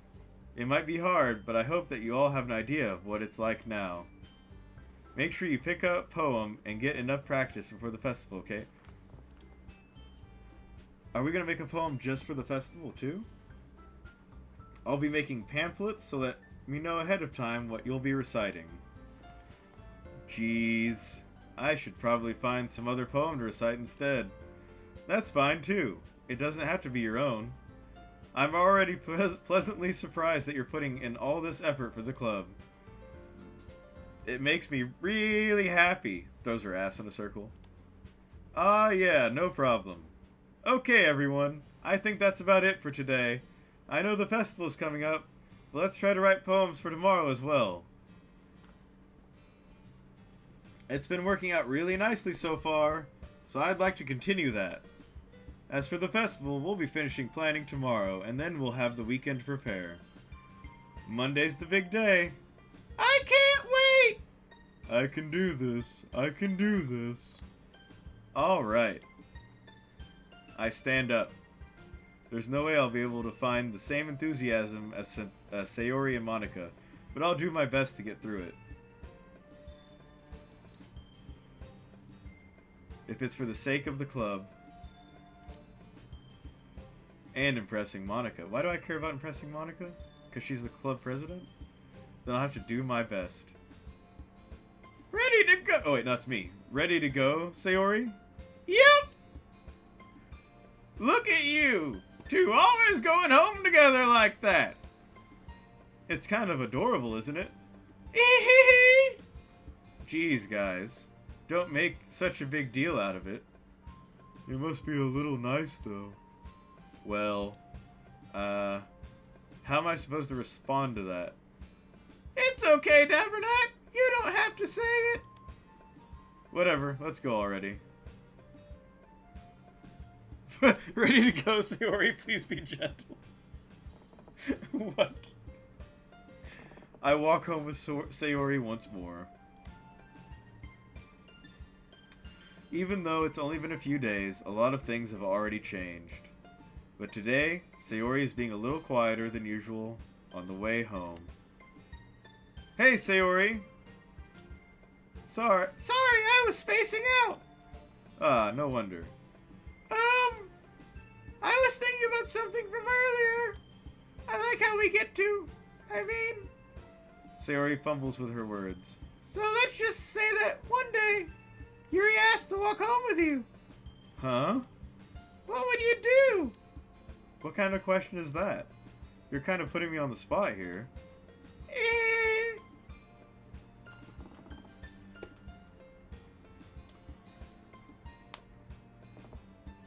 Okay. This is like the first time I've had like an option of a response to choose. I would walk home with Yuri. I would still walk home with Sayori. I feel like walking home with Yuri would be fine under normal circumstances. But we already have established that Sayori's got the big sad. So do I tell Sayori now that I would walk home with her, and then if Yuri asks me later, I think we just be honest. I would walk home with Yuri. Walking home with Yuri, huh? Why does the thought of that make my heart pound? I mean, given how hard it is for her to socialize, I would feel awful turning her down, so... Isn't she so beautiful and smart? That has nothing to do with what I just said. Ah, you admitted it! Jeez. There's not even any point in speculating something that's never going to happen. Well, maybe. But I just like to think about it. It's not long before you won't need me anymore, you know. Won't need you anymore? Need you? Sayori, I can't figure out how you're seeing things in your head right now. This guy.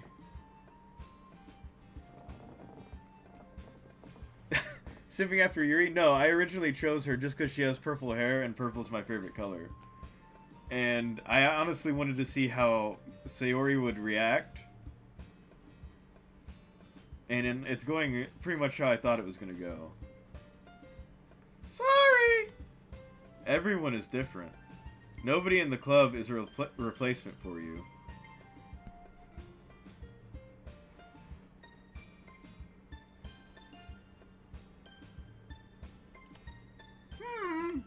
If you say so. The conversation trails off, and I'm left feeling awkward. But it was kind of her fault for trapping me with such a weird question. I mean...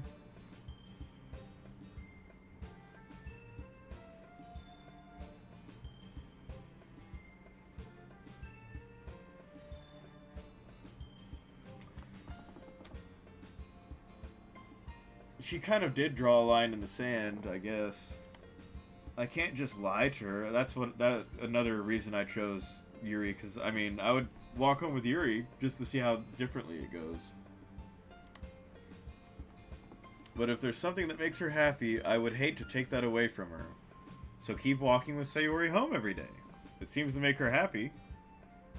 That's why I said there's no point in speculating. Then again, the festival is only a few days away. Who knows what will happen in that time? Alright, poem writing.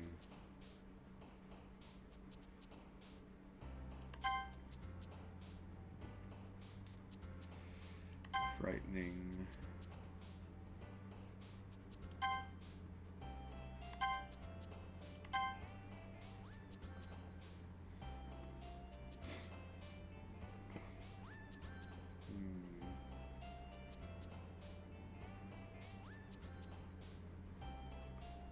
Might be a... I don't know that word. Sunder? I'm gonna have to Google the definition of that.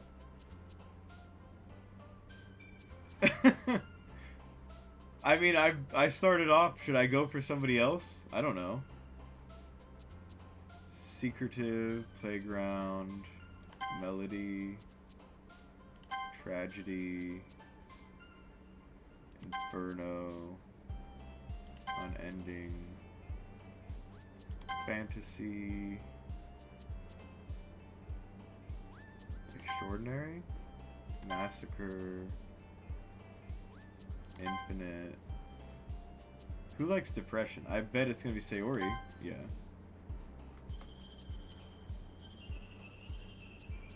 Fireworks. Romance? Okay. Chocolate? Okay. Tenacious.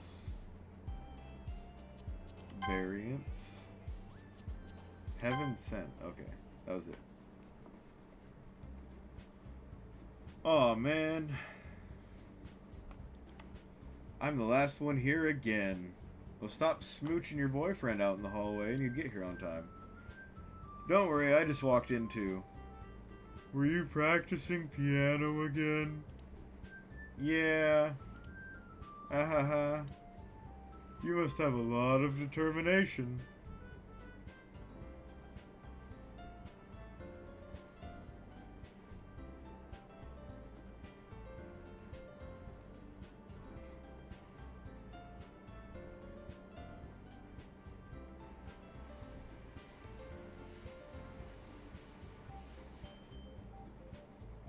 You must have a... Okay. Starting this club and not picking up piano? Well, maybe not determination, but I guess passion. Remember that the club wouldn't be here if it wasn't for all of you. And I'm super happy that you're all willing to help out for the festival too. Oh, I can't wait for the festival! It's gonna be great! Weren't you complaining about it yesterday, Natsuki? Well, yeah! I'm not talking about our part of the festival, but it's a whole damn school where we get to play and eat all kinds of delicious food. Yeah, that's my theory. You sound a bit like Sayori all of a sudden. Monica, do they usually have fried squid? That sounds delicious. Calamari? Mm-hmm. Squid, that's a pretty specific thing to look forward to. Oh, come on! Are you saying you don't like squid? You of all people? I didn't say I don't like it. Besides, wait. Is she making like a tentacle thingy reference? Besides, what do you mean, you of all people? Because! It's right in your name! Monica. Eh? That's not how you say my name at all. Also, that joke makes no sense in translation. Oh, are their names different in like the actual untranslated game or something? Never mind. Let's just focus on our own event for now, okay? Fine, fine! Your reactions aren't as fun as Yuri's or Sayori's anyway! Excuse me? Where is Sayori anyway? Oh, there you are. Sayori is sitting at a desk in the corner of the room looking down at... Oh, gosh darn it. We gave her even more sadness. Looking down at nothing, I walk over to her. Hey, Sayori! I wave my hand in front of her face. Hey! You're spacing out again.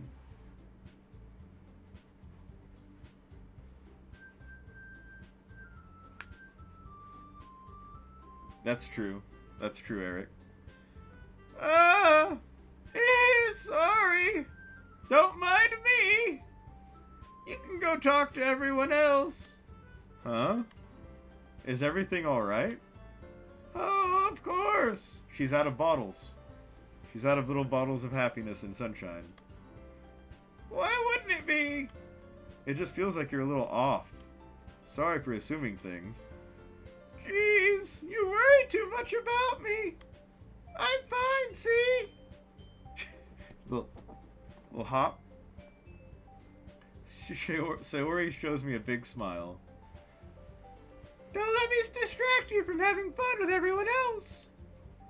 Well, alright. If you say so.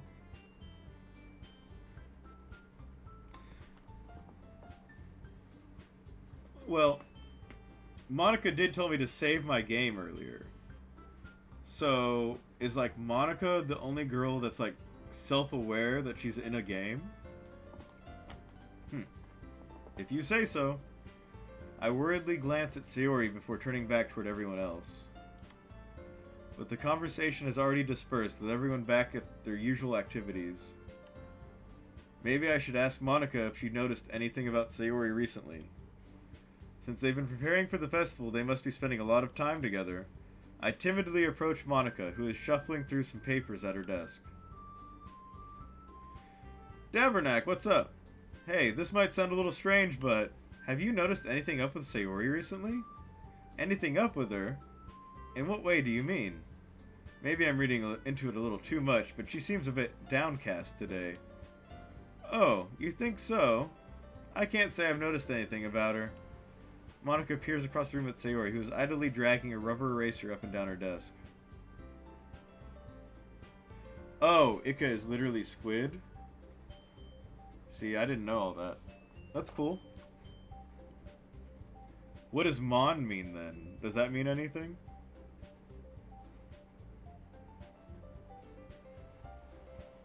Is she a squid monster? Monica peers across the room at Sayori, who is idly dragging a rubber eraser up and down her desk. Maybe there is something on her mind, but I'm surprised I'm not the one asking you. Davernack, you certainly know her a lot better than I do. Yeah, but she never really liked this. She always talked to me about things that bothered her. But this time, when I asked her, she was really dismissive. Sorry, I know it's not your problem. I just wanted to ask if you knew anything, so I'll drop it now. No. It's important to me too. I mean, I'm also friends with her. And I also care about the well-being of my club members, you know? Maybe I'll try talking to her myself. Are you sure about that? She seemed like she wanted to be left alone.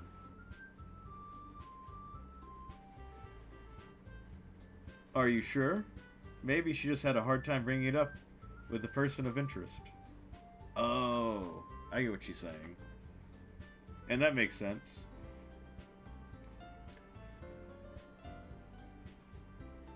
Person of interest.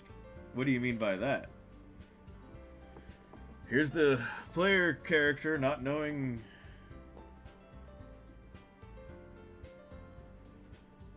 They were complaining that the game doesn't have autosave. I'm saying that maybe the thing on her mind is you, Davernack. Me? How on earth would you come to that conclusion? Well, I probably shouldn't say too much, but Sayori talks about you more than anything else, you know? Eh? She's been so much happier since you've joined the club. And you told her you weren't gonna walk her home. Jackass. It's like an extra light was turned on inside of her. What? No way. Sayori is always like that. She's always been full of sunshine. Get it? In your head, she's only full of sunshine when you are around.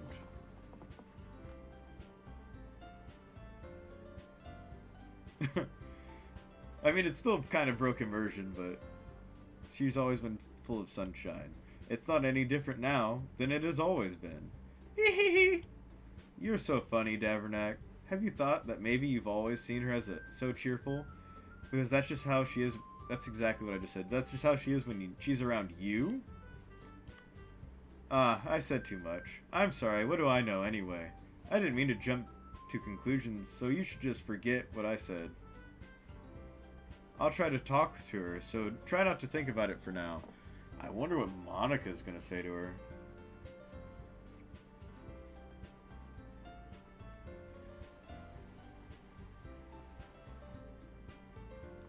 Oh, okay.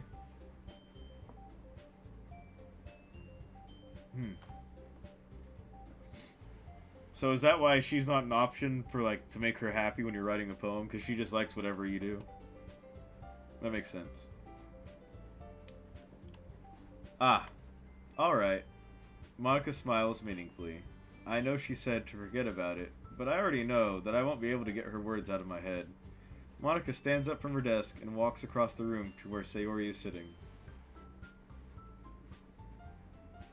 Yeah, you did say it, the tutorial girl. I watched her kneel down next to Sayori and gently talk to her.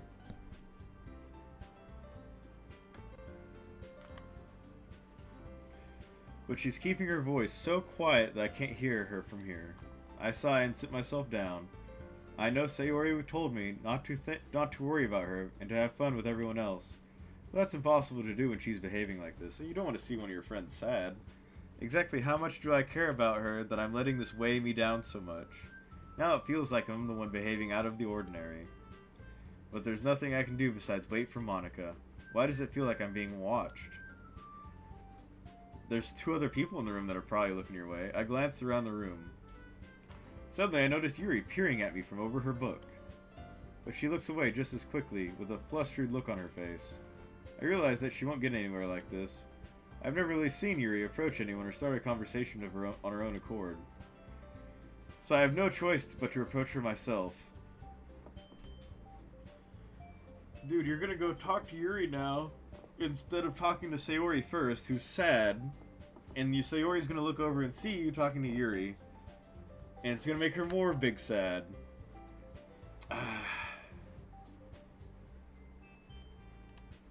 By now it's a little easier for me to do that. I stand up from my desk and sit in one next to her own. I didn't mean to bother you or anything. Relax, you didn't even do anything. But I could tell that you wanted to be alone with your thoughts. Alone with my thoughts? How are you even able to tell that I was thinking like that? Well, it's just something that I do a lot. So it wasn't hard for me to spot based on your posture and expression. Not that I was staring or anything. I didn't do anything creepy like that. In any case, I guess you were right. So how's the raccoon? I'm sorry if I caused you any concern. Don't apologize. Your troubles are only the concern of those who willingly share in that concern. Of course, there are certainly those who find the most comfort in keeping to themselves. But if you would prefer to share what's on your mind, then I would be glad to listen. It's really not that big of a deal. I was just feeling a bit uneasy about Sayori. Sayori? Yeah, she seems a little bit off today. But then I asked her about it, she didn't want to admit it to me. So I can't help but wonder if something happened to her. You know, would it not be easier? Because we know Sayori lives next to the main character. Like, they're next door neighbors, right? So if Yuri had asked for us to walk her home, why wouldn't we all three just walk together? We could drop Yuri off first, and then Sayori and the main character live right next to each other. You know, the rest of the walk would just be the two of them. Everybody wins. Everybody gets the, you know. I guess I don't know. Oh, that's quite romantic. Sorry, I didn't mean to say something stupid. It's not that. I just didn't want you to misunderstand. Sayori and I have just been friends for a long time. That's all. Oh, I see. Then perhaps it is unusual for her to be dismissive to you about her feelings. Or maybe I'm just reading into it a little too much. Tavernac. The world is full of meaning, often hidden deep beneath plain sight. And there are many untold mysteries behind every person, no matter how well you may know them. Ah. So you think that there might be something behind it after all? Patrick Starr. I can't keep the voices even straight. I'm sorry. I think that Sayori is a very complex person. Her mannerisms on the outside don't always match what may be going on the inside, inside her head. And she may not always know what she wants. I noticed her strange behavior today too. And I also feel some concern for her. But in your case, it looks like she was fully occupying your thoughts, wasn't she? Well, I guess that was the case. Sayori, she really means a lot to you, doesn't she? I guess. But you don't need to put it that way. We're just good friends, that's all. Yuri suddenly looks deeply into my eyes. Her expression is gentle and curious, as if she was searching for something. Embarrassed, I avert my gaze. Sometimes. If mayonnaise is an instrument. Oh, man.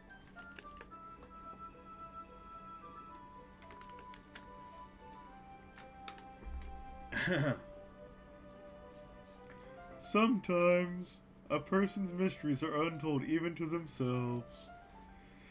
And you, as someone honest and caring, may uncover feelings you weren't aware were in you.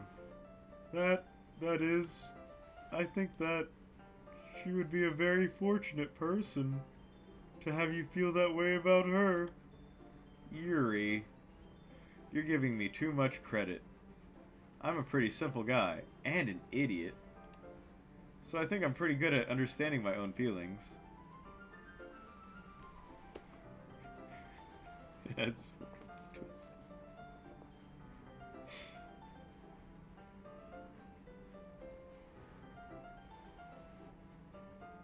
So I think I'm pretty good at understanding my own feelings. I'm not nearly as sophisticated as you. That's not a compliment, is it? It is what it is. Anyway, as long as we're here, why don't we do some reading? This guy. Well, as long as you're okay with it. Yeah. I should be taking my mind off this whole thing anyway. Are we sitting in the floor, making tea again? Alright, I think I'm going to stop it here. I'm well over the 3-hour mark. We'll pick it up next time with the rizzing up of Yuri again. With the tea and the candies and shit. Make sure I save. But yeah, this was definitely different. Was my mouse hovering over her chest? I wasn't even paying attention. That's just the center of, center of the screen. My bad. But you know, thank you all for joining me. This was a lot of fun, honestly, and I look forward to doing this again. Maybe goodbye, Yuri chatbot. Yeah, this is interesting. Thanks for watching. Peace out.